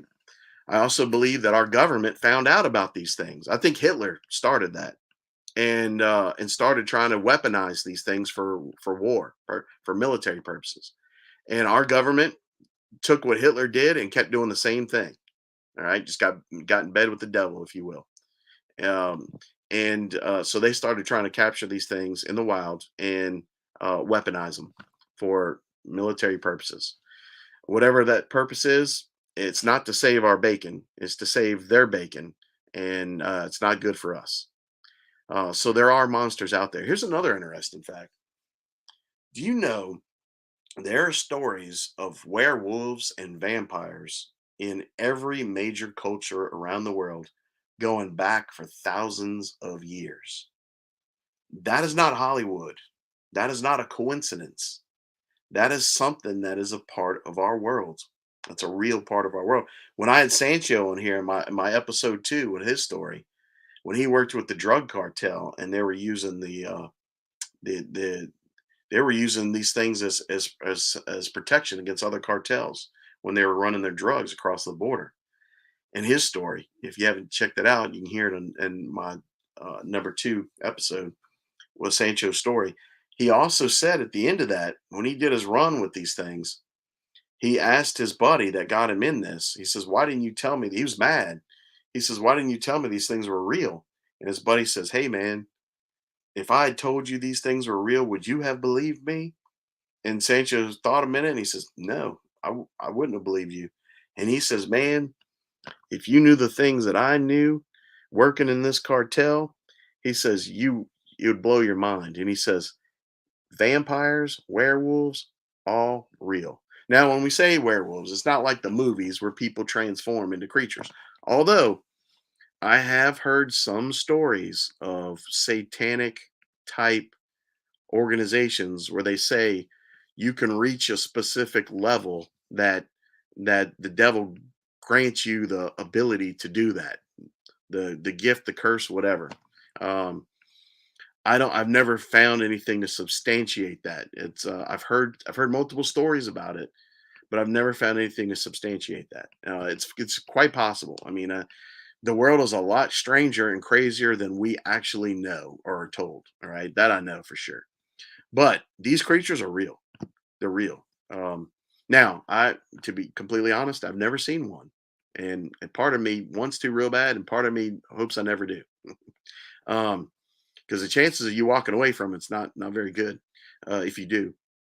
That said, and not only that, people who have seen these things oftentimes are very traumatized. Like even struggle with sleep and nightmares years after. It's there's a spiritual component um, to these elements. So it's not just natural. Although I do think they're real living creatures and not just spirit or demon, if you will. Although there have been I've known people that have been involved in occult rituals where they summon demons, and they say that when a demon appeared, that's exactly what it looked like. It looked like a werewolf. All right, for lack of a better term, is what it looked like. So, and we do know that in Egyptian mythology, which is not mythology at all, just like Greek mythology is not mythology at all, these were all real things. We do know that you had the god Anubis, which was a dog-headed man, and we know that, and they've got many depictions of their temples as having dog-headed men as soldiers that guarded these temples. So it's not something to take lightly. There's historical accounts of a race of dog-headed men. Um, Even some claim that Saint Christopher was actually a dog-headed man from a dog-headed man race. There's documents on that go way back to like the 1800s where they show pictures of people talking with dog-headed men that are wearing suits and stuff. So I'm not an expert on that. I don't know the validity to that, but I say our world is a lot truth is stranger than fiction, and there's a lot more. You know, Society today is very strong on controlling what you are and what you're not allowed to think. All right, I hate that. You got to be real careful because it's easy. It's done that way so that you have a system of self censorship, if you will, so that you start talking things that sound like ooh conspiracy theory, then people just ignore you or label you or call you crazy when that's not the case. Here's the thing about conspiracy theory. I don't believe in coincidence. I absolutely believe in conspiracy. You know why?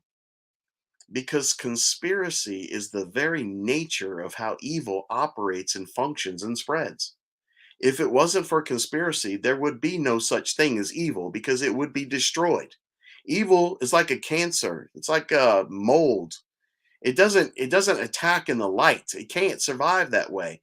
It spreads in the darkness. It spreads in secret. All right? It spreads where the light's not at. Okay? That's the nature of evil. So to say that conspiracy doesn't exist is to say that evil doesn't exist. And you know how they always say that the greatest strength of the devil is convincing people he doesn't exist. Well, because that way he can do whatever he wants and he can convince people to do whatever they want. Remember, God says you must follow the 10 commandments. The devil says you only follow one. Thou, um, what, what, I'm drawing a blank all of a sudden. Um, thou wills the whole of the law. Whatever you want goes. So it's a selfish love, and self love is satanic love. I don't care what you call it. It's Satanism. People might not think that, but it's Satanism. Narcissists, selfish people. It's a satanic love, and those people they don't have good lives and they don't have good relationships in their lives. It's very toxic to be around narcissistic, self centered people. Um, And all of us suffer to that to some degree, but some of them are like pathologically, and that's the difference. Um, so we want to strive to be people that are loving and caring and empathetic and try to look out for other people as best we can and help other people and not just think about ourselves, but think about the larger group or race or what's better for our country or what's not kind of thing a little bit more sometimes. Um, so here's a point, the thing called the second incursion theory. All right. The second incursion theory basically means if God destroyed the giants in the flood, how in the world did they come back? Well, that's a great question. There are four leading theories to the second incursion theory. All right. That I know of from scholars. And I won't go into all the detail on them, but needless to say, the biggest ones are this: A, some giants might have survived the flood. That's one. B, Noah, it says in the Bible, was pure in his generations. He was pure in his genealogy. And that therefore his sons were also pure in their genealogy. However, right before the flood, Noah told his sons to go in the town and find a wife. Right? Which crazy how easy it was to find a wife then as opposed to today, right? But I always find that interesting. But anyway, they went and found wives. Those wives were not genetically pure. All right, the human race had been tainted through programs, so to change us. All right, so those wives were not genetically pure. Therefore, when they had children, which created entire societies and countries in time, some of these traits might have come up to the surface. All right, that had been basically like lost traits or stuff like that. So that's why we could see. Also, there was a scholar I listened to one time that made an argument that he made an argument that sometimes our disposition and our attitude, our personality, and the choices we make can also unlock specific types of genes in our body. And so therefore, just naturally, that's a natural course of that. Therefore, people that might have been more evil or open to the occult kind of thing might have unlocked the genes to make those things rise to the surface. All right. I know a kid that grew up down the road here, and he was born just like in the icon I added today for the show. He was born with six fingers. They had to cut off he was born with six fingers and six toes. Okay. Guess what? That's Nephilim DNA. Straight out. That's Nephilim DNA. Right. They cut off his extra toe and extra finger so that he wouldn't grow up as a circus freak. All right. Okay. I'm going to be nice. But anyway, that said, all of us probably, or if not all, many of us still carry different degrees of Nephilim DNA in our genes to this day down the bloodlines. And some argue, and I think there's a great validity to this, that also creates bloodlines that have been basically our rulers for centuries. That, remember the little girl that did her little high school project and found that all the United States presidents, with the exception of two, were all blood related. You think it's a coincidence that Obama is blood related to the Bushes and that the Bushes are blood related to Queen Elizabeth in England? No, that's not a coincidence. It's not an accident, you know? So it makes you wonder. It really makes you wonder, especially when Princess Diana told her best friends that Elizabeth was a shape-shifting reptilian, and she was not joking. By the way, on that, there was a thing I found on a website one time. They said that Elizabeth was doing a public thing in front of like Westminster, and she turned into like a creature, like a reptilian. They on their official website did a public apology for that and said, "Oh, but don't worry, she still loves you. She still cares for you." Yeah, right. Why she's eating your babies. Anyway, yeah, I did see that. If that's true, I don't know, but nothing would surprise me. I promise you that. But apparently those things did take place. Those happened. Okay. Now here's the area we're going to swing into now. If this is the right quote, let me see real quick. Is that the right quote? If this is, okay, yeah. So here's something I ask Christians all the time, and they always get this wrong. Always. You know why? Because we're not taught this. Our Protestant Catholic theologians do not teach this. And again, I'm sure there are some rare exceptions, but I'm talking as a whole. They don't teach this. All right. I ask people, we all know the story that Moses was forced to wander the desert for 40 years, right? He was, even though they reached the promised land, they were right there at the Jordan River. All they had to do was cross that little river. And by the way, I've been in that river. It's not that big, at least not in flood seasons. But so all they had to do was cross it, and they were in the promised land.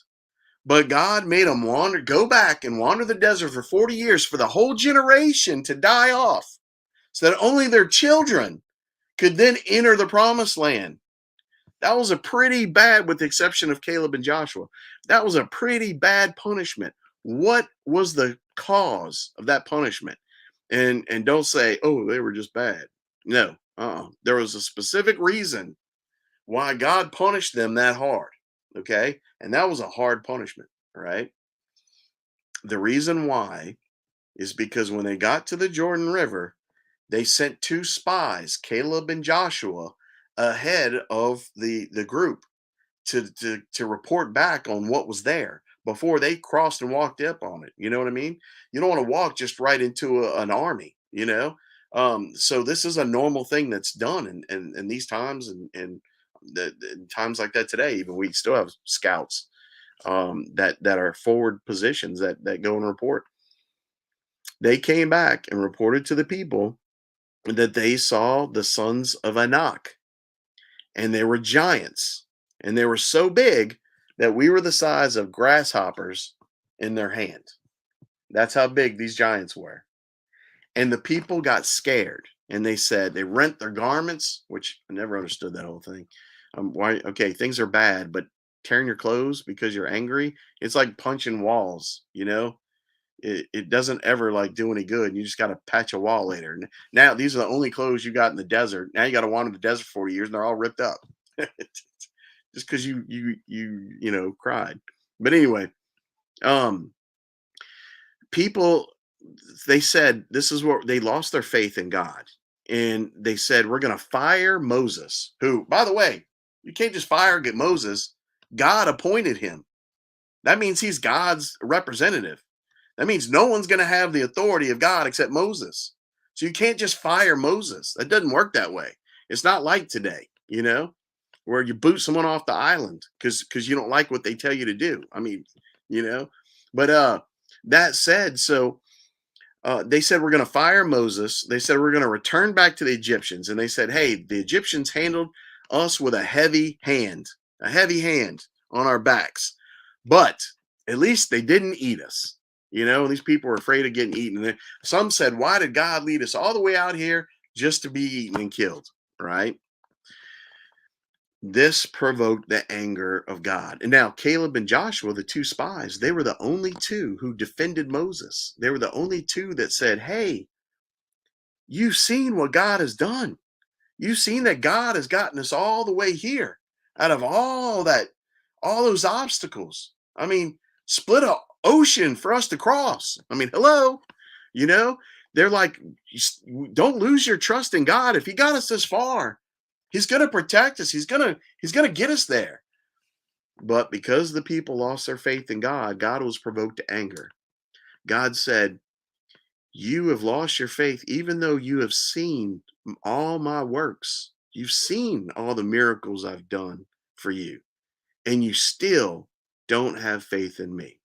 And that's why they were punished to walk the earth and the desert for 40 years and could not enter the promised land. And right here, and there we saw the Nephilim, the sons of Anak, who came from the Nephilim, and we seemed to ourselves like grasshoppers, and so we seem to them. All right, so we see them as grasshoppers. All right, that's the line right there in Numbers chapter 13 verse 33 that explains what happened there. All right. Huge. That is gigantic. That's gigantic. Good pun. Now here, this is important because now we've talked about the sources for the explanation of the giants. We talked about it starting in Genesis 6. We talked about we talked about the book of Enoch and how it's a credible source that should be taken seriously. All right. Um, and we talked about how these giants behaved, how they were created by the fallen angels, how they created chimeras, all these races. They were all evil. God started a war and wiped them off the earth. And then we got to the second incursion theory. How did they come back? And I spoke two of the things of the second incursion theory. Okay. So another key part that we have to understand here is there are a couple of famous giants after the flood. And who are they? All right. Well, um, we know for a fact that there, okay, you remember there was a sin that took place against Noah. And God had, when they got off the ark, um, God blessed Noah and his children. So, but then right after that, there was a sin that was committed by his son Ham. Okay, and scholars aren't exactly sure what that sin was. They believe it was probably uh, uh, uh, they believe that it was probably a type of homosexual act or it was a type of incest. Either way, they said it was an offense. All right, and that when Noah woken, his nakedness had been revealed. The scripture says. Now, those are the two theories that scholars give as theories. All right. I don't know that we don't need to know exactly, like I said, what took place. We just know that something happened that angered Noah. So Noah didn't curse his son because God had just blessed him. And that shows a lot about Noah right there. Okay. But Noah cursed his son's son and his son's grandson. Well, that son's son was Cush, and his grandson was Nimrod. And what did Nimrod do?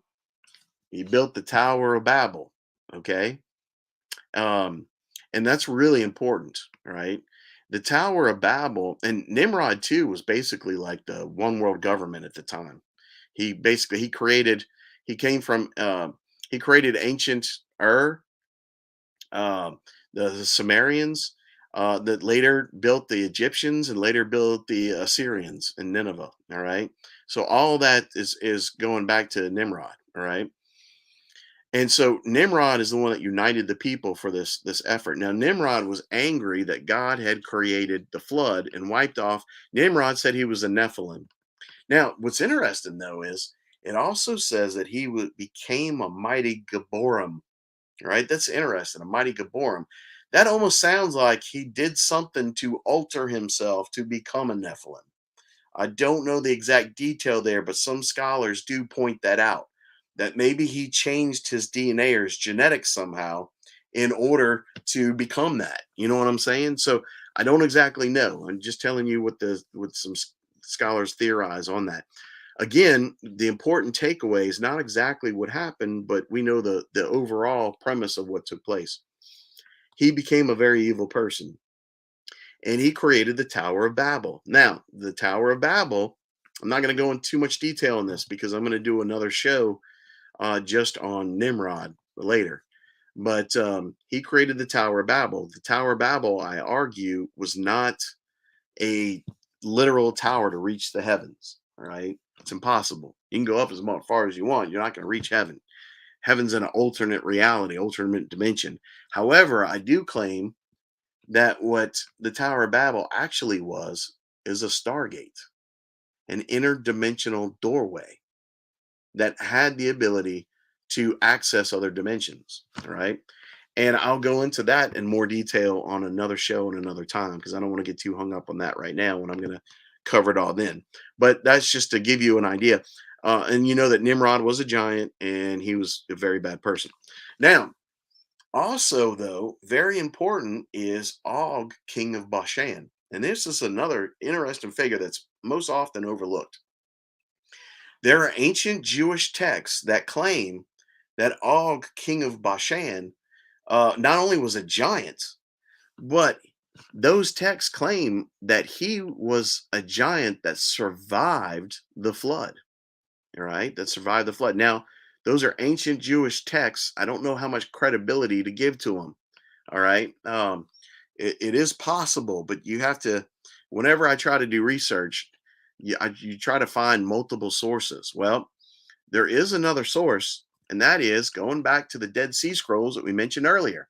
All right, because in the Dead Sea Scrolls, not only did they find the oldest version of the Bible that we use today and how accurate it actually is, um, and then second of all, they found the multiple scrolls of the book of Enoch, which is very important.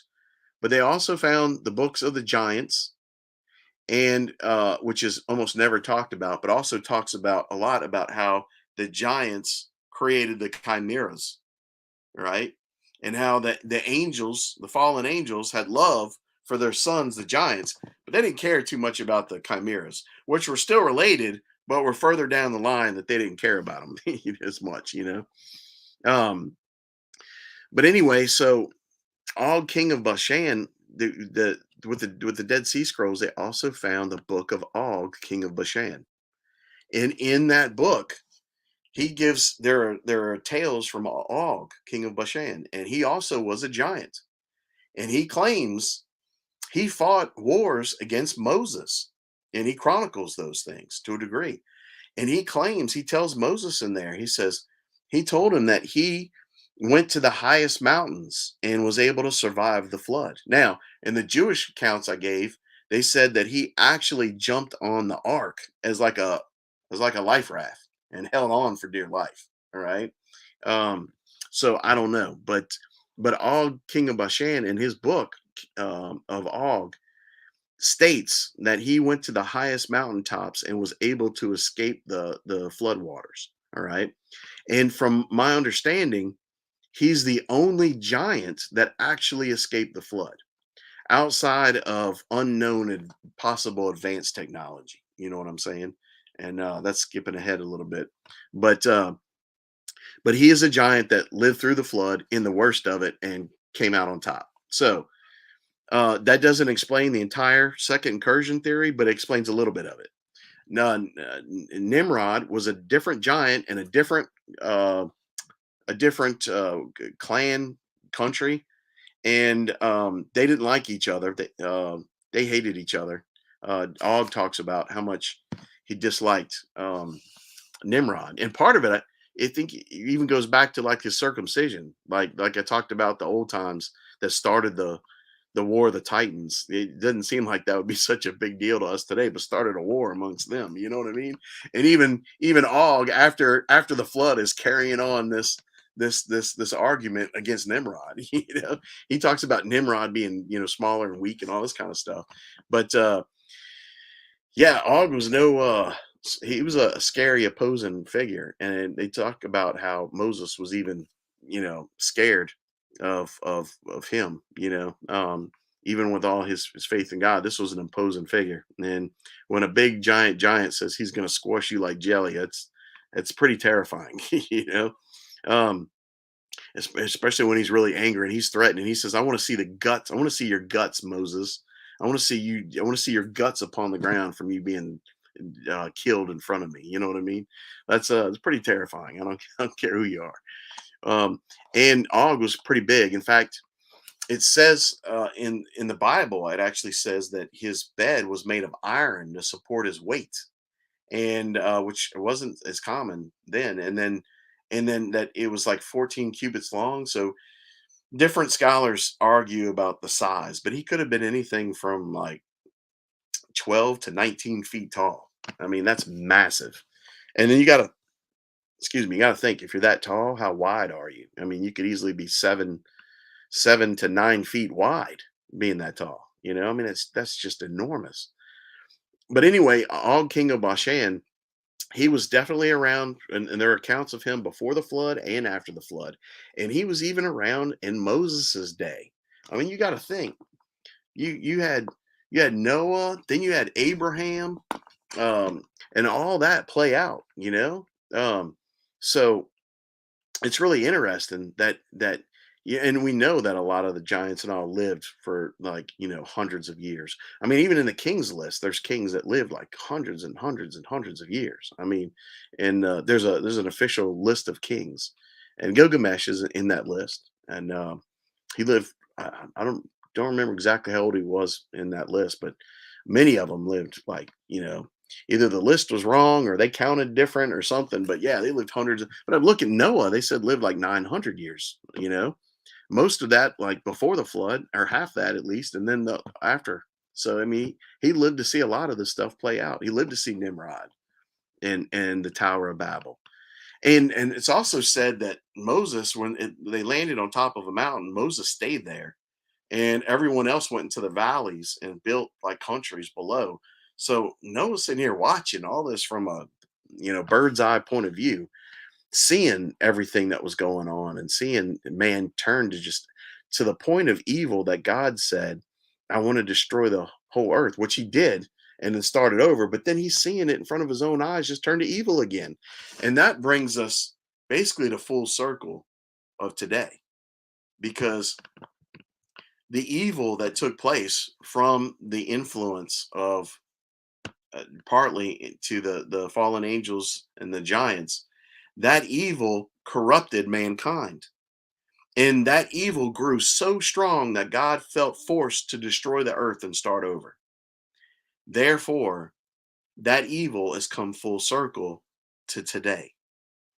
And that's why our world today has grown so evil that we've grown back to the level it was, if not worse, than the days of Noah.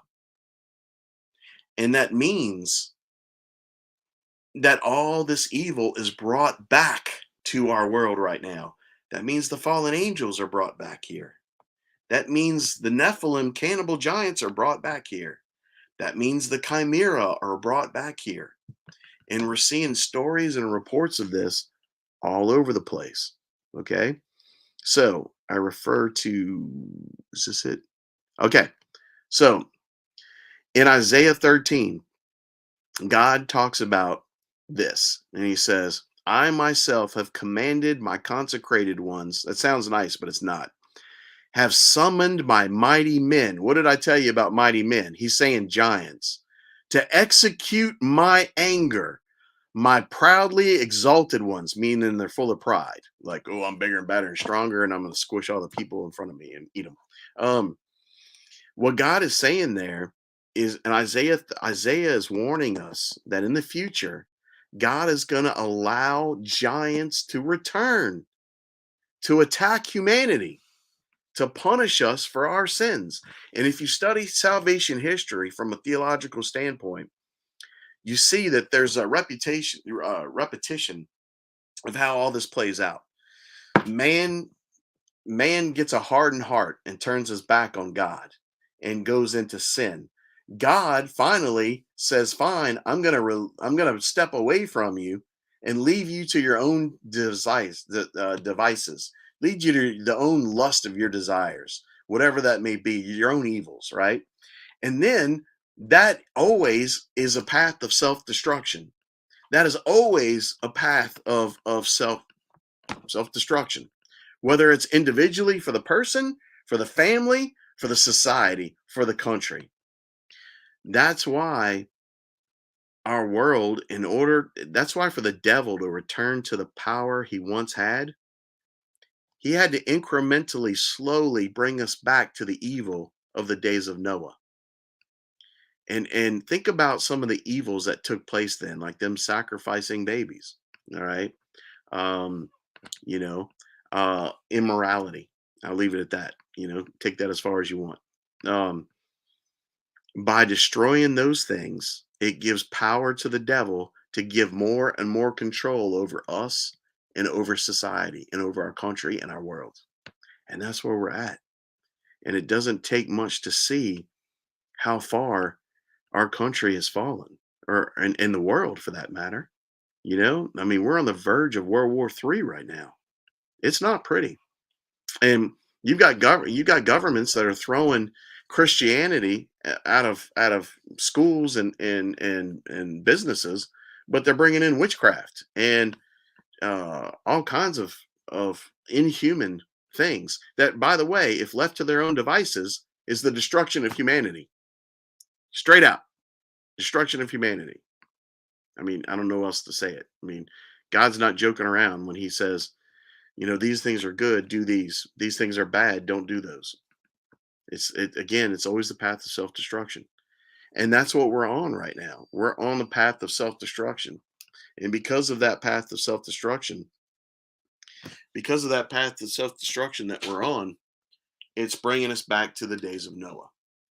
And we're going to face the same ends. These giants are going to return. And this is why God always uses his enemies to punish his own people for their sins. It's happened all through salvation history. Look, God used the Egyptians to punish the Hebrews, right? He used the what was it? He used the Babylonians to punish the first temple in Jerusalem. He used the Romans to punish the second temple in Jerusalem. God always uses his enemies to punish his people. All right. Look through some of these. This from earlier. How fair tree for the cedars is fallen, because the mighty are spoiled. How, O ye oaks of Bashan, meaning Og, king of Bashan, for the forest of the vintage has come down. Okay, what they're saying right there is what we spoke of earlier. I should have added that earlier. Sorry, it's too much stuff to keep track of. I'm trying to do the best I can. What we were saying about earlier, when our world was much different, where we had trees that God created that actually reached beyond the clouds, all right, and they were massive trees, and the giants, and it specifically said Bashan, which means Og, king of Bashan, cut these trees down around the world, around our planet. And God's talking. This was a verse about how these trees have been attacked and brought down, and how it's a bad thing for the world, so like I said, times are very different than they were before, than they are in our understanding of the world today. Deuteronomy, for Og, king of Bashan, remained of the remnant of giants. Remained of the remnant of giants. It means he survived. Out of all the giants, he survived the flood. Behold, his bedstand was a bedstand of iron, so it could support his massive weight. And it was not in Rabath of the children of Ammon. 9 cubits was the length thereof, and 4 cubits the breadth of it, after the cubit of a man. So again, I'm not a scholar and don't know what the cubits are, but I know people argue, some argue what the size of a cubit is, although some say there's a standard thing for it. I'm not exactly sure. But it's big. And like I said, they argue that he's probably anywhere from 12 to 19 feet. And I'd say it's probably, my intuition says it was closer to the latter. I mean, the dude was massive. The giants and heroes of old per scripture. You had the Anakim, all right? Sons of Anak. That's the ones that we talked about, that when they crossed when they got to the Jordan River, they saw the giants and got scared and freaked out and had to wander the desert for 40 years. And then you got some other ones here, and then it specifically names Nephilim at the bottom here. Let's see what else. Post flood, you had different types of giants. You had the Rephaim. There were different groups of them that arrived. Remember too, you also had, here's Og, king of Bashan again. Then you also had what I was getting ready to say, Goliath. Right? Remember Goliath. And Goliath, we're not often taught, he had, look at the bottom line, 4 brothers. 4 brothers. Goliath was the smallest of the 4 brothers. And they sent him because he was still massive.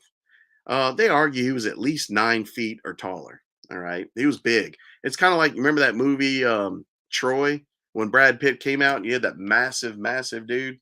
It was a situation like that. I mean, it was intimidating, especially for a little kid, right?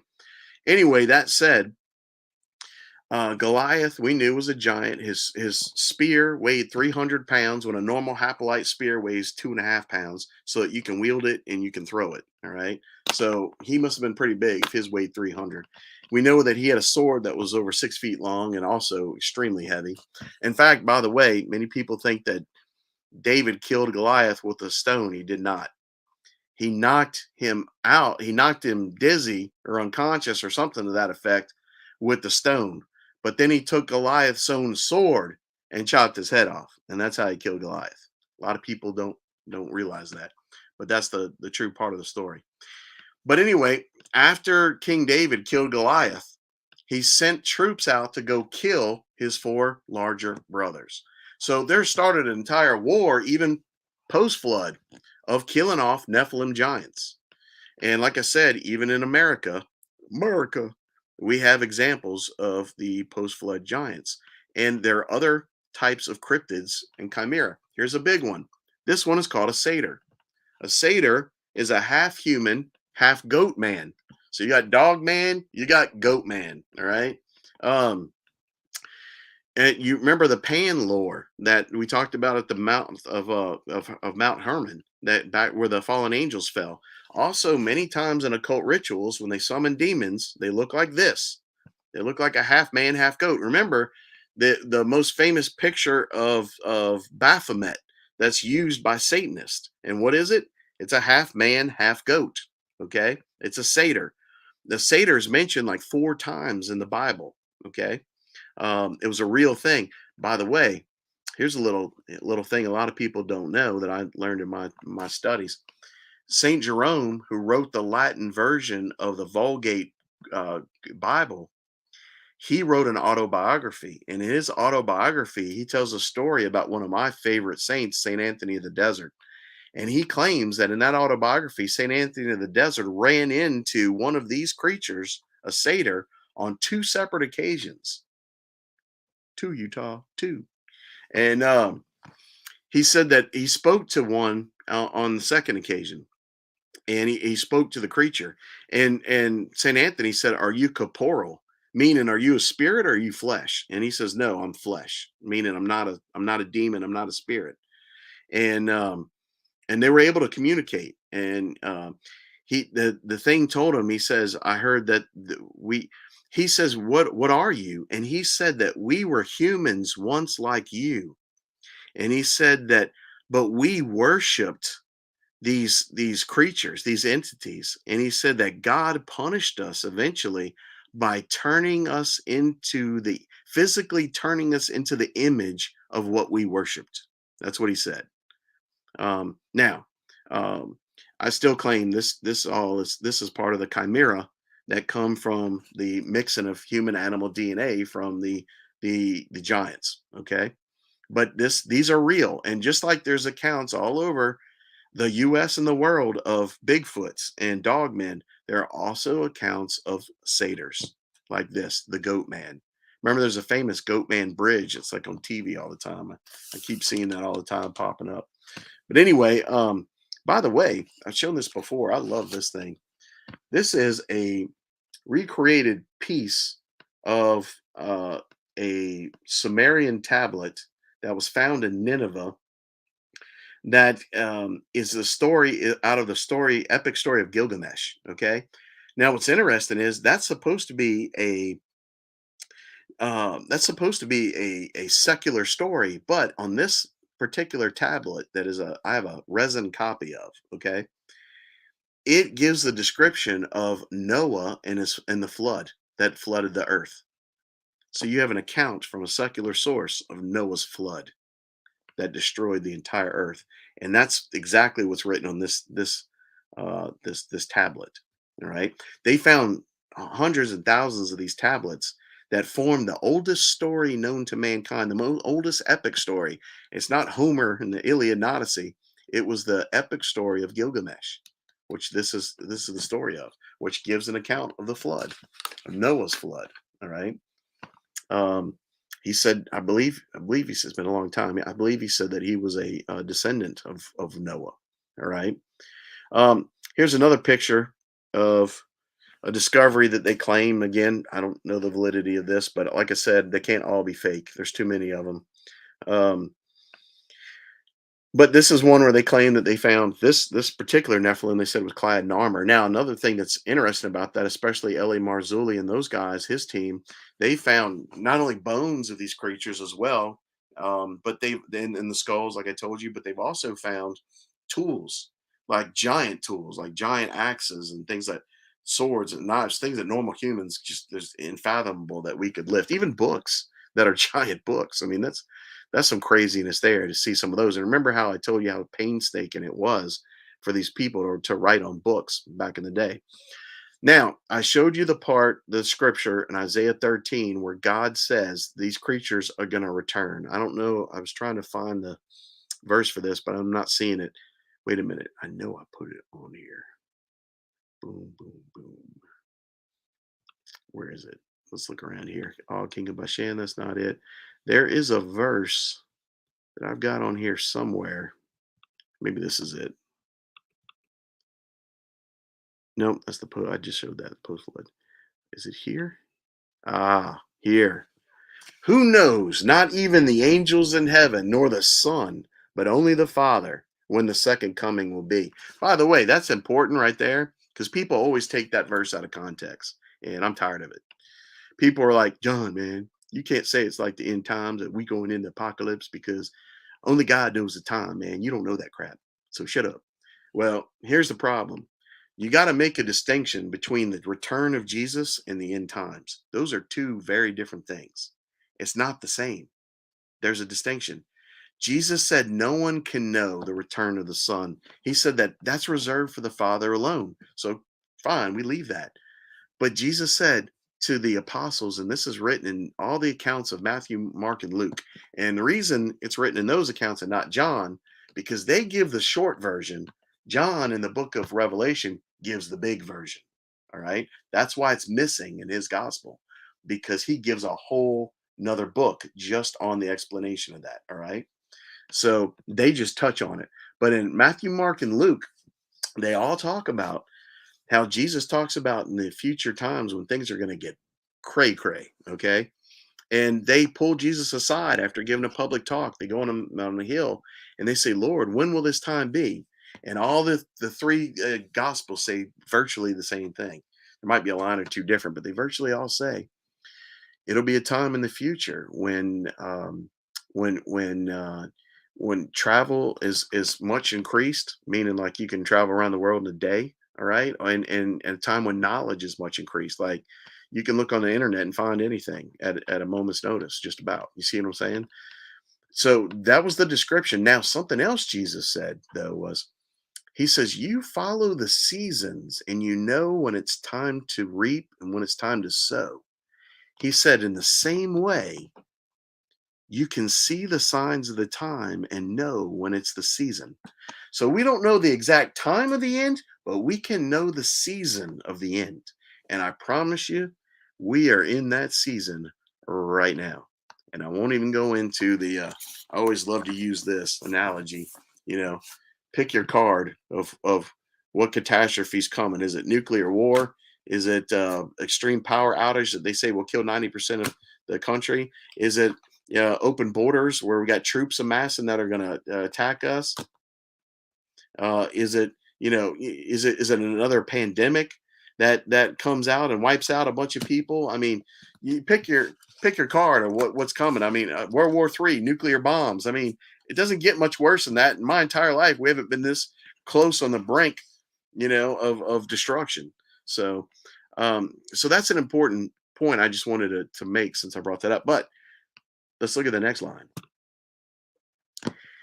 As it was in the days of Noah, so it will be at the coming of the Son of Man. Now, what I claim, and what many scholars also claim, and theologians, is that what this is saying is, as it was in the days of Noah, so it shall be again at the end. All right. And that begs the question, what was it actually like in the days of Noah? And to understand what it was like in the days of Noah, we need this. All right. We need to understand the book of Enoch. The scriptures that the Lord told to be sealed to the end are now getting chills as I say this on my whole body and my arms, which I always take as a confirmation in the Holy Spirit. Now the Lord is saying, open those books and reveal them to my people so that they can know, so they can understand.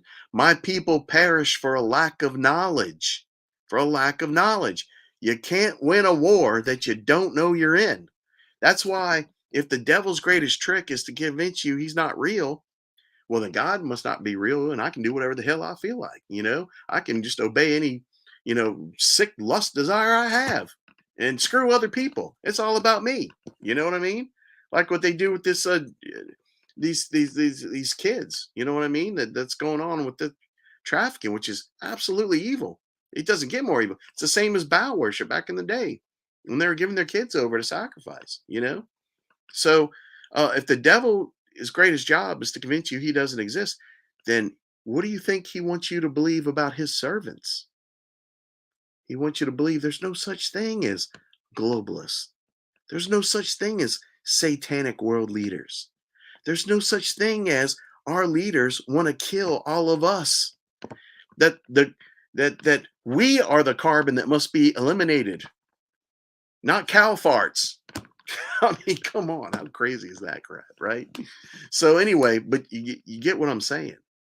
We are in a war. Elon Musk has said, hey man, I've been to these power billionaire elite clubs and it ain't cool. He says they sit in rooms and say they channel entities. And he also in other times called those demons. He said they summon demons. I should have pulled up the quote for that. I got it somewhere. But take my word for it for now. I'll show it later on another show. He says they're summoning demons. And you know what these demons are telling these world leaders and billionaires that control our lives? They're saying, oh, we will make you into gods if you kill off the rest of humanity. So as long as they kill all of us, they'll be made into gods. Imagine that little quink and nicky. Now, here's what's funny about that. That sounds awfully familiar to Adam and Eve in the garden, did it not? It's funny that the same promise, the same temptation has not changed in all these years. We will make you into gods if you just destroy yourself and your people in the process. And so that's what they don't understand. They're actually destroying themselves in the process by becoming not more human, but less human. By turning their back on humanity instead of helping humanity. Here's a line I heard one time in a private revelation, and I love it. Jesus told this person that mankind is always obsessed with the Uber man, with the Superman, but he says they will never discover the Superman because they are only looking in the wrong area. They only focus on the flesh and on the DNA. He says you will never find perfection there. That's not where perfection lies. He says if you want to find perfection, you find it in the soul, in the cultivation of the virtues, of becoming saints. And Jesus says if you want an example of a Superman, he says, I'll give you an example of a Superman. He says it was Saint Joseph, my adoptive father on earth. He says that man was a Superman by all intents and purposes. Almost no greater example of a man that's just like one of us that was super holy and virtuous. So much so that God chose him to be his own stepfather. That's huge. I mean, that's in a league beyond any other saint.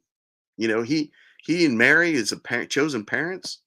They're in a league of their own. And then next to that would be John the Baptist. He's in a league of his own.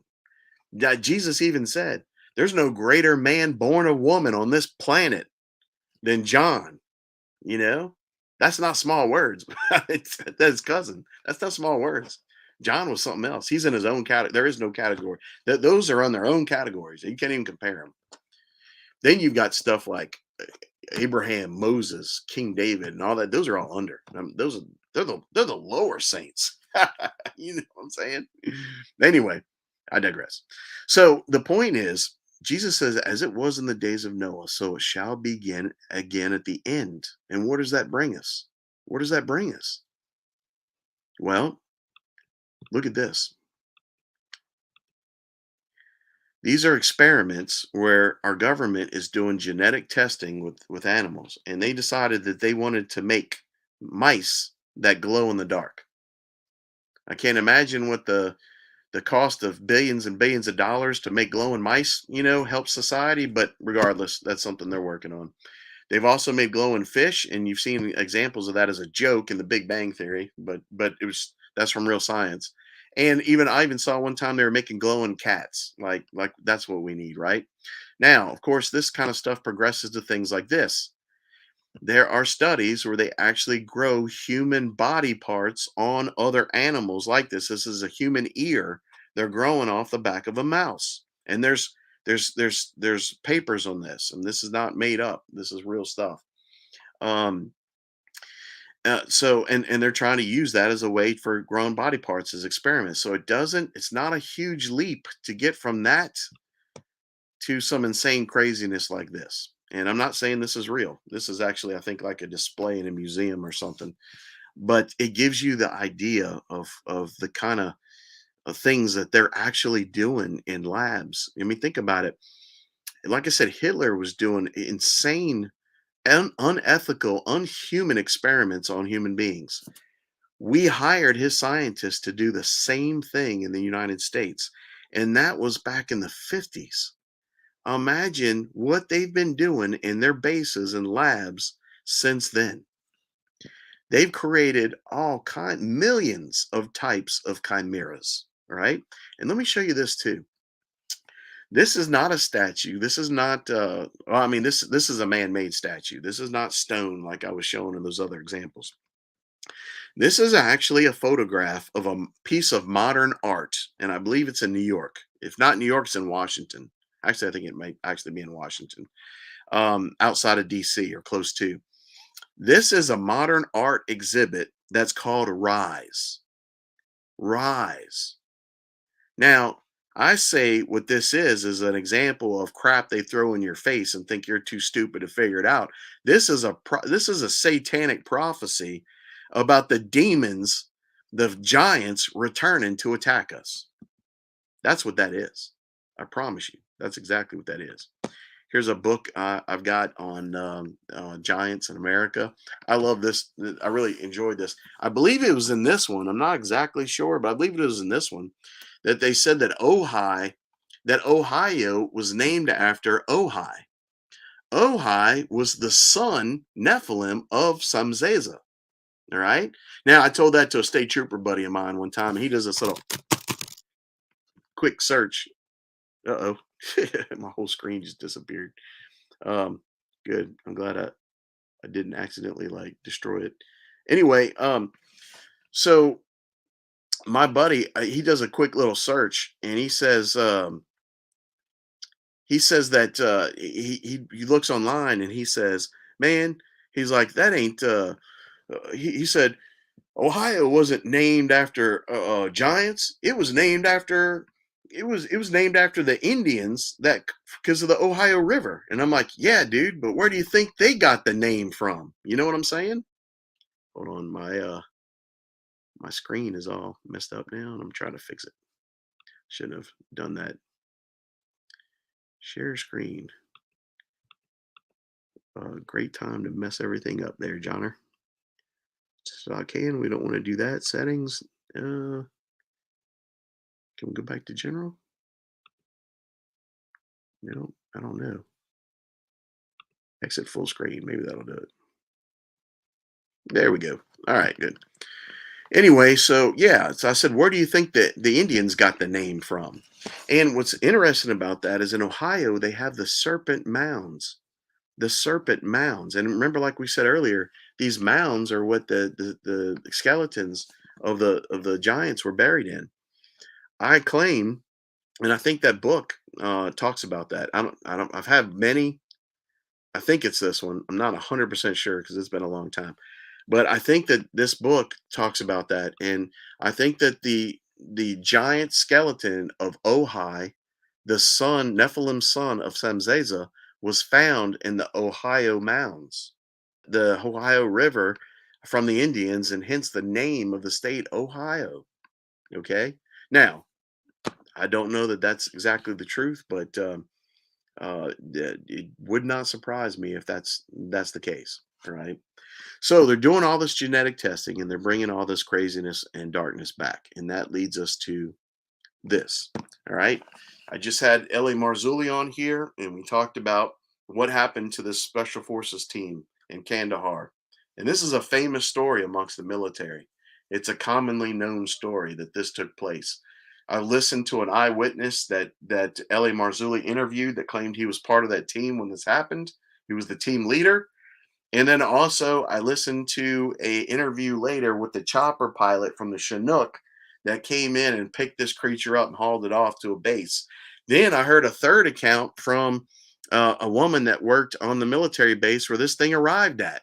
And they said that they were peeking under tarps to see what this thing was. And they were all whispering about it and showing other people why it was in transit before they brought it to, its final places. So, um, you know what? I'm out of pictures. But anyway, but the whole idea is that these things are going to return in our times, and not a lot of scholars understand their return. But I say this: it's not just the return of the Nephilim, as the Bible tells us, and as prophecies, biblical prophecy tells us. Oh, by the way, oh man, I tell you, one tangent just leads into a doggone another. It's impossible. Um, prophecy, prophecy. There's a major problem in Christianity today. Major problem. And that part, well, there's several, but focusing on one, we are not raised and taught to take prophecy serious anymore, like like our ancestors and forefathers did in the past. In theology, the Bible is revealed to mankind in divine revelation from God by the commencement of the law and the prophets. Both fulfill the scriptures and God's word. You can't remove one and ignore the other. And today we remove prophecy.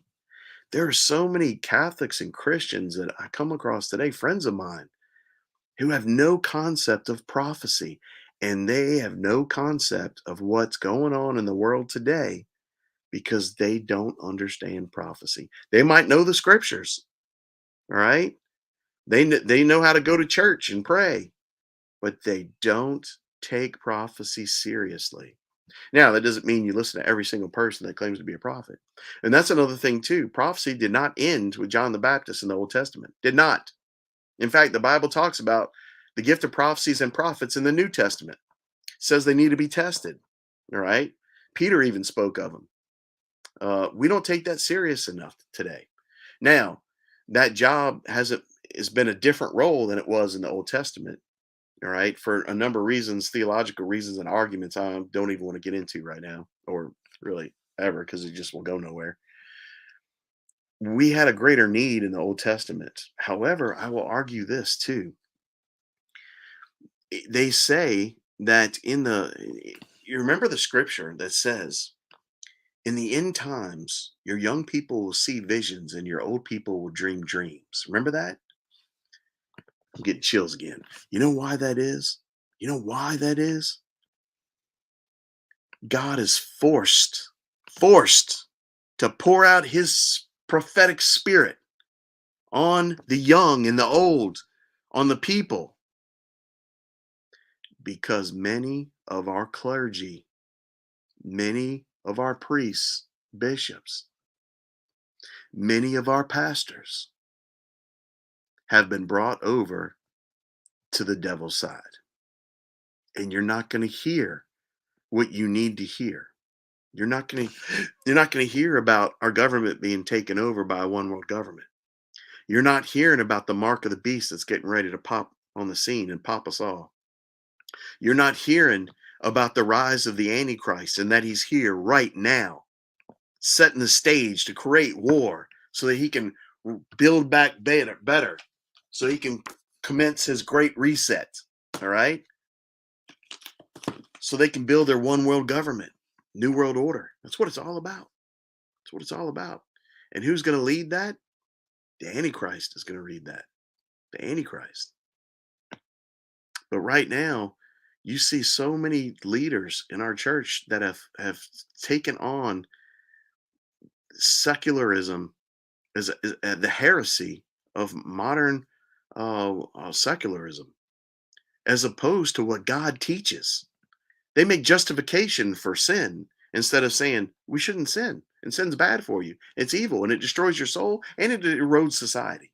And it invites the devil in your life and in societies.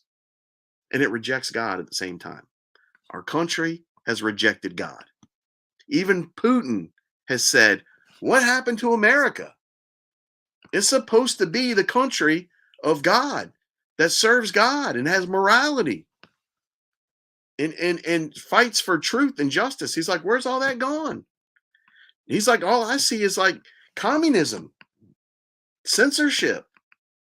You know, where has the U.S. gone? It's bad when Putin's saying that, and he's right. He's right. I'm not claiming that he's anything, great himself. I'm saying he's right in saying that. We've lost that. This country has chosen to serve Satan, not God. It's rejected God. Our leaders, our schools, our media, our education system, all of it, entertainment. What gets me about entertainment? All I hear out of Hollywood is, oh, we got to have diversity and inclusion, et cetera, et cetera, et cetera. They are the most intolerant people I've ever met on planet Earth. You have to think their way on every issue or you're canceled. That's not diversity and inclusion. That's a lie of diversity and inclusion. That's what censorship is. It's communism. It's all communism. America used to be against communism. How is it now we're communists? Dude, parties don't even hide it anymore. Many of their leaders are open communists and socialists. And the laws they're passing are communists and socialists. Our students are coming out of school saying capitalism has to go. Capitalism isn't the problem. It's the people abusing capitalism that's the problem. And because they're not following it, But anyway, I'm digressing. I don't want to get political. Too late.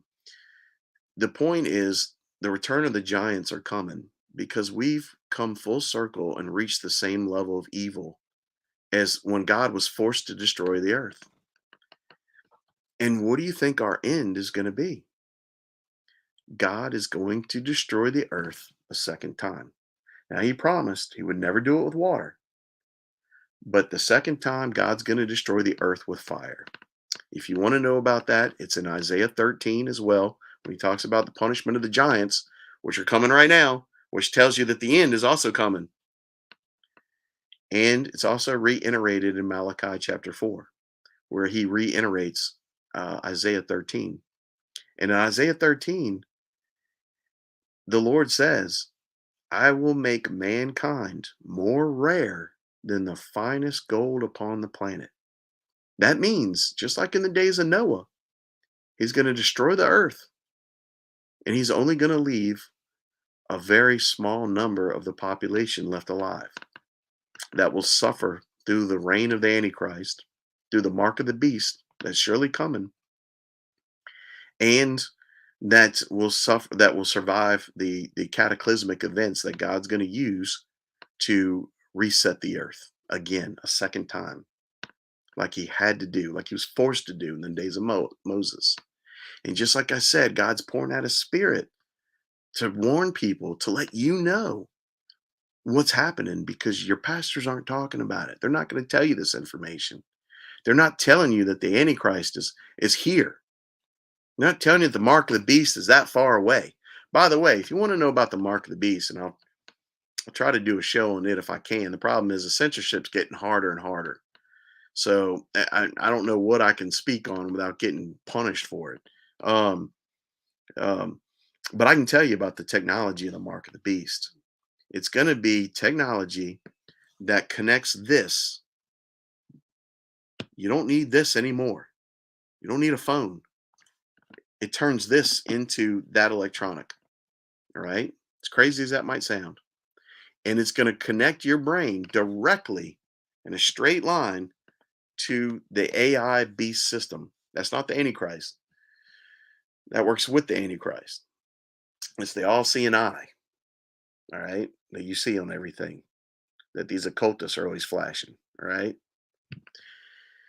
The devil is the great ape of God. He tries to mimic and mock God. God is omnipresent. God sees and knows everything. There's nothing that's hidden from God. And God will make everything in the dark known. The devil doesn't have the ability of God. He must use technology to do what God does, to imitate it. All right.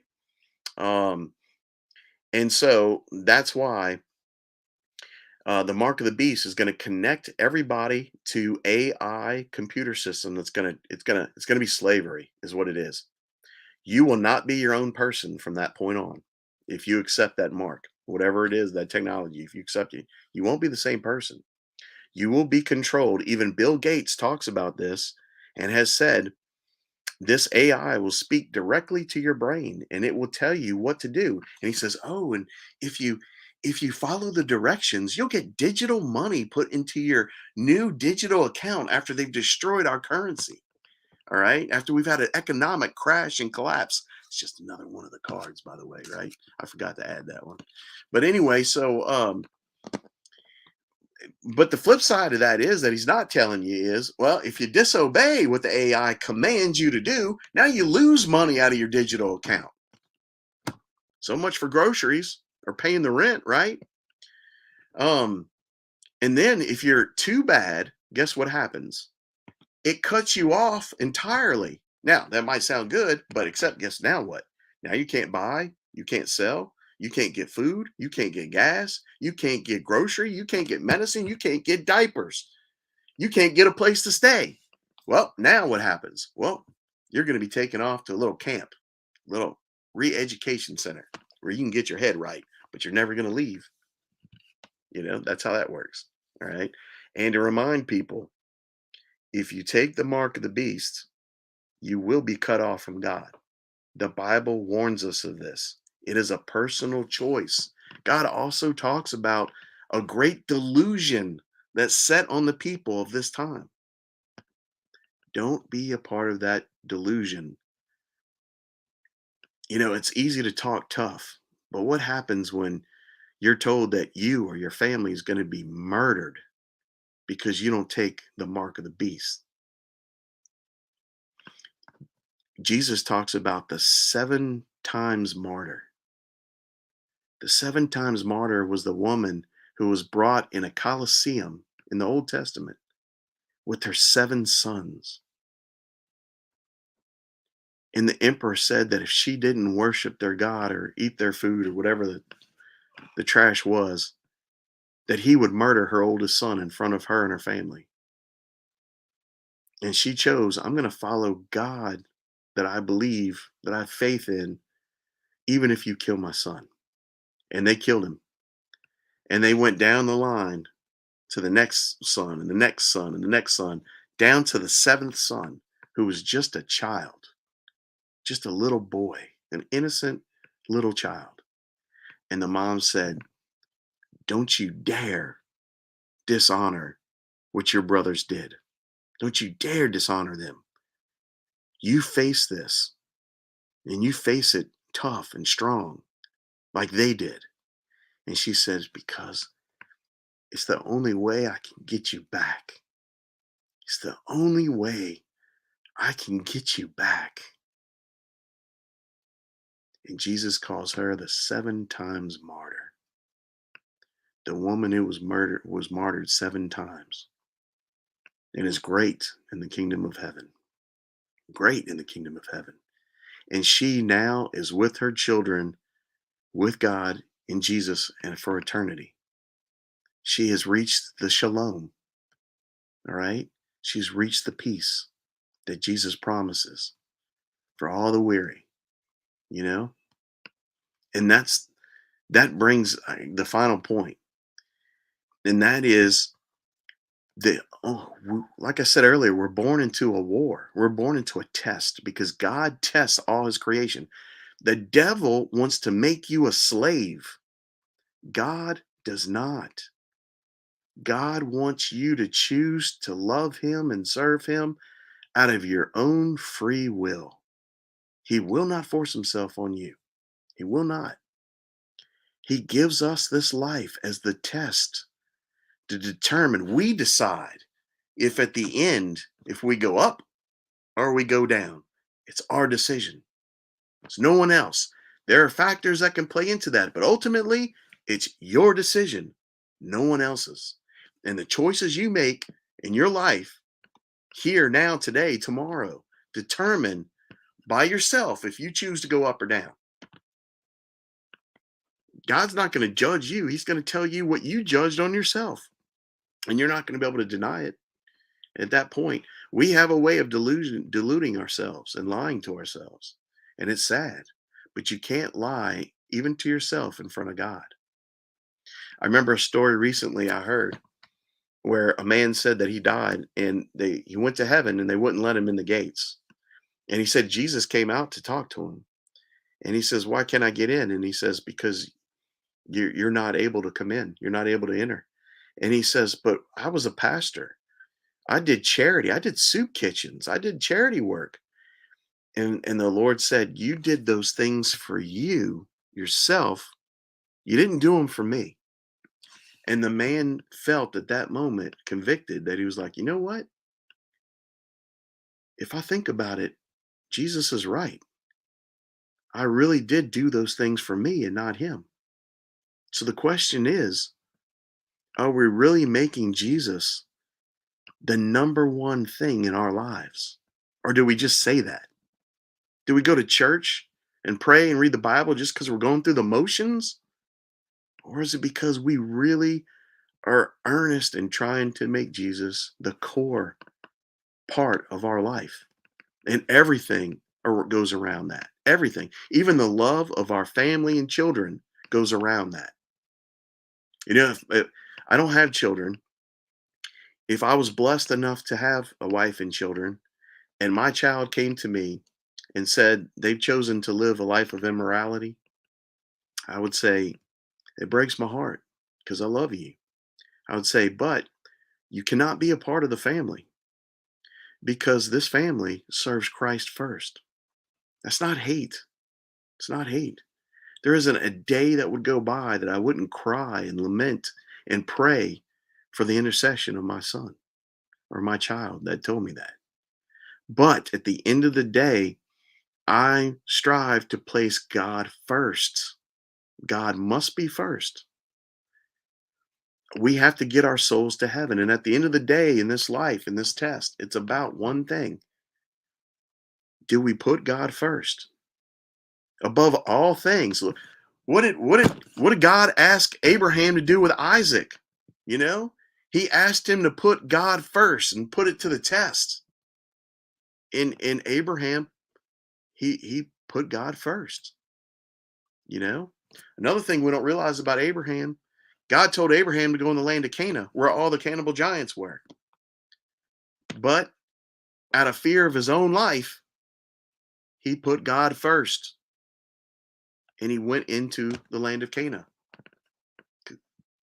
He did what the people in the desert could not do, you know, have faith in God and put God first. God is a good and just God and a loving God. He will do what's right.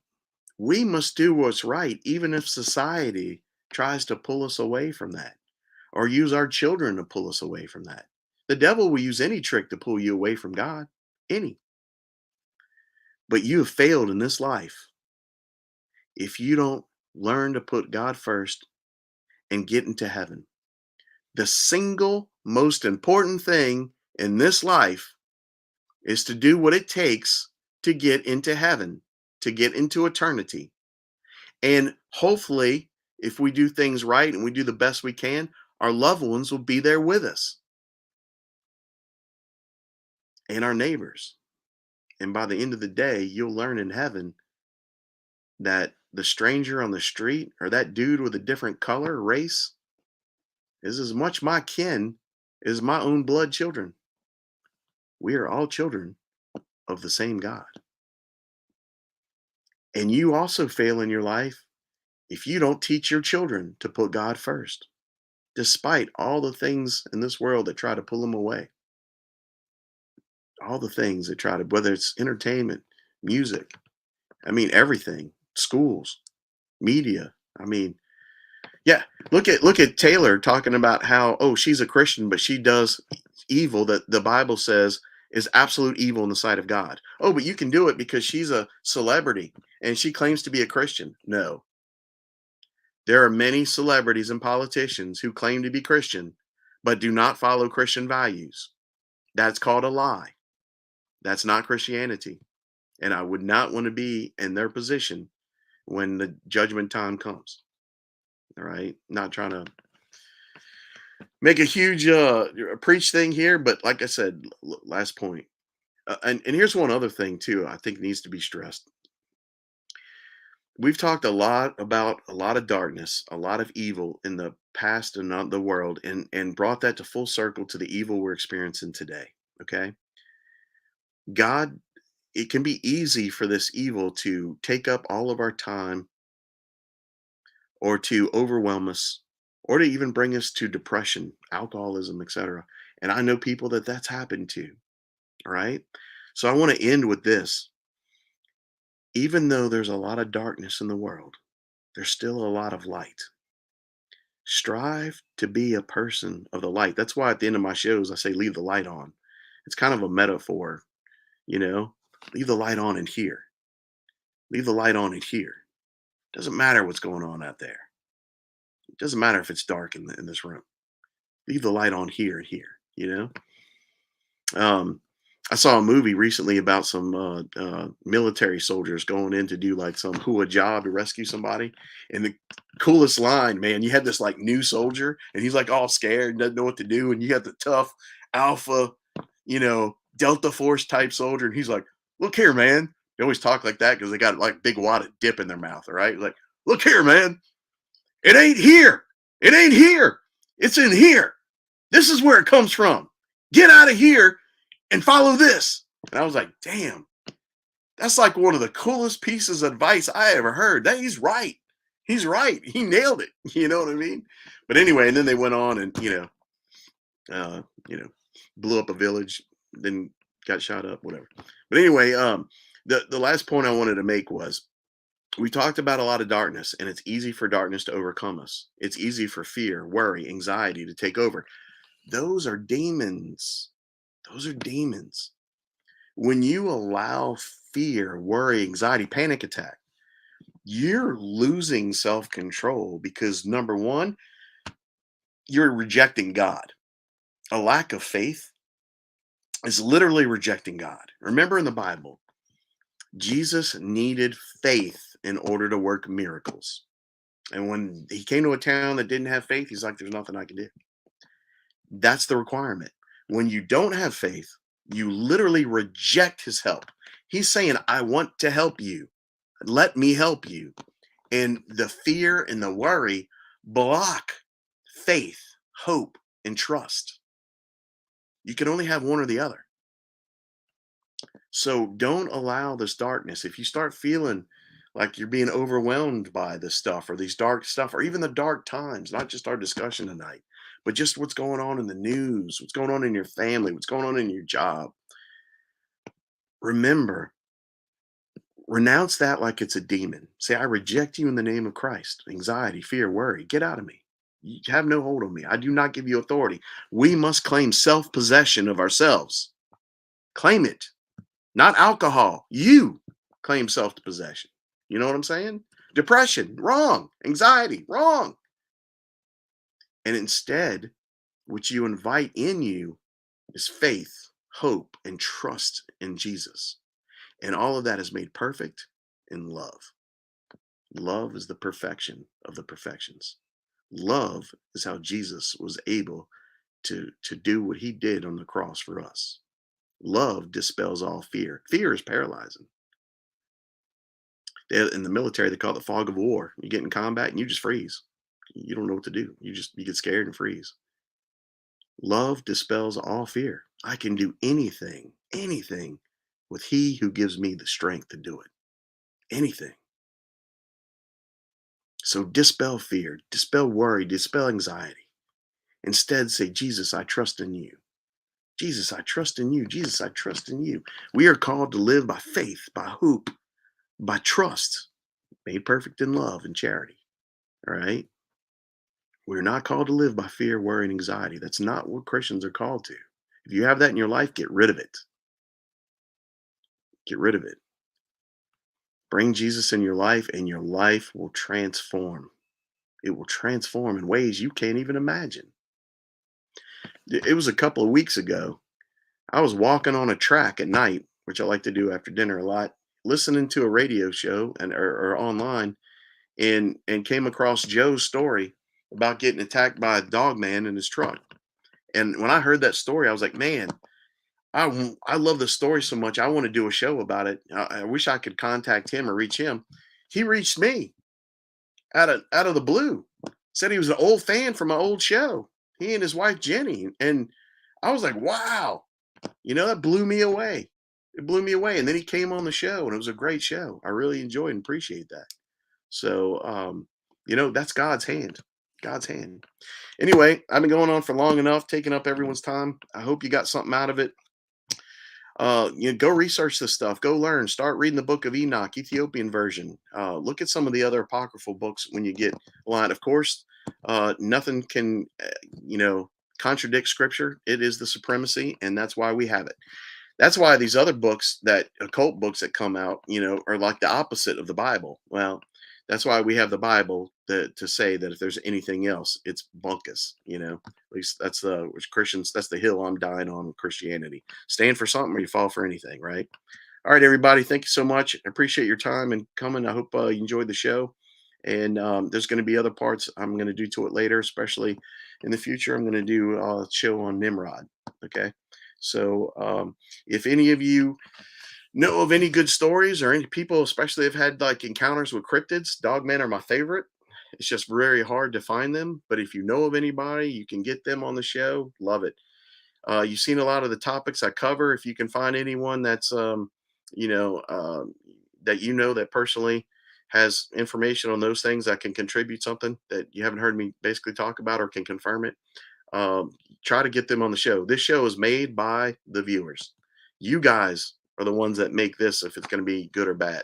You know what I mean? Or having better content or more content, that kind of thing. So help me out with that. Please encourage people to like and subscribe. That would be a great help, and I certainly appreciate that if you let your friends know and get them on board. But take care, everybody. God bless you, and leave the lights on.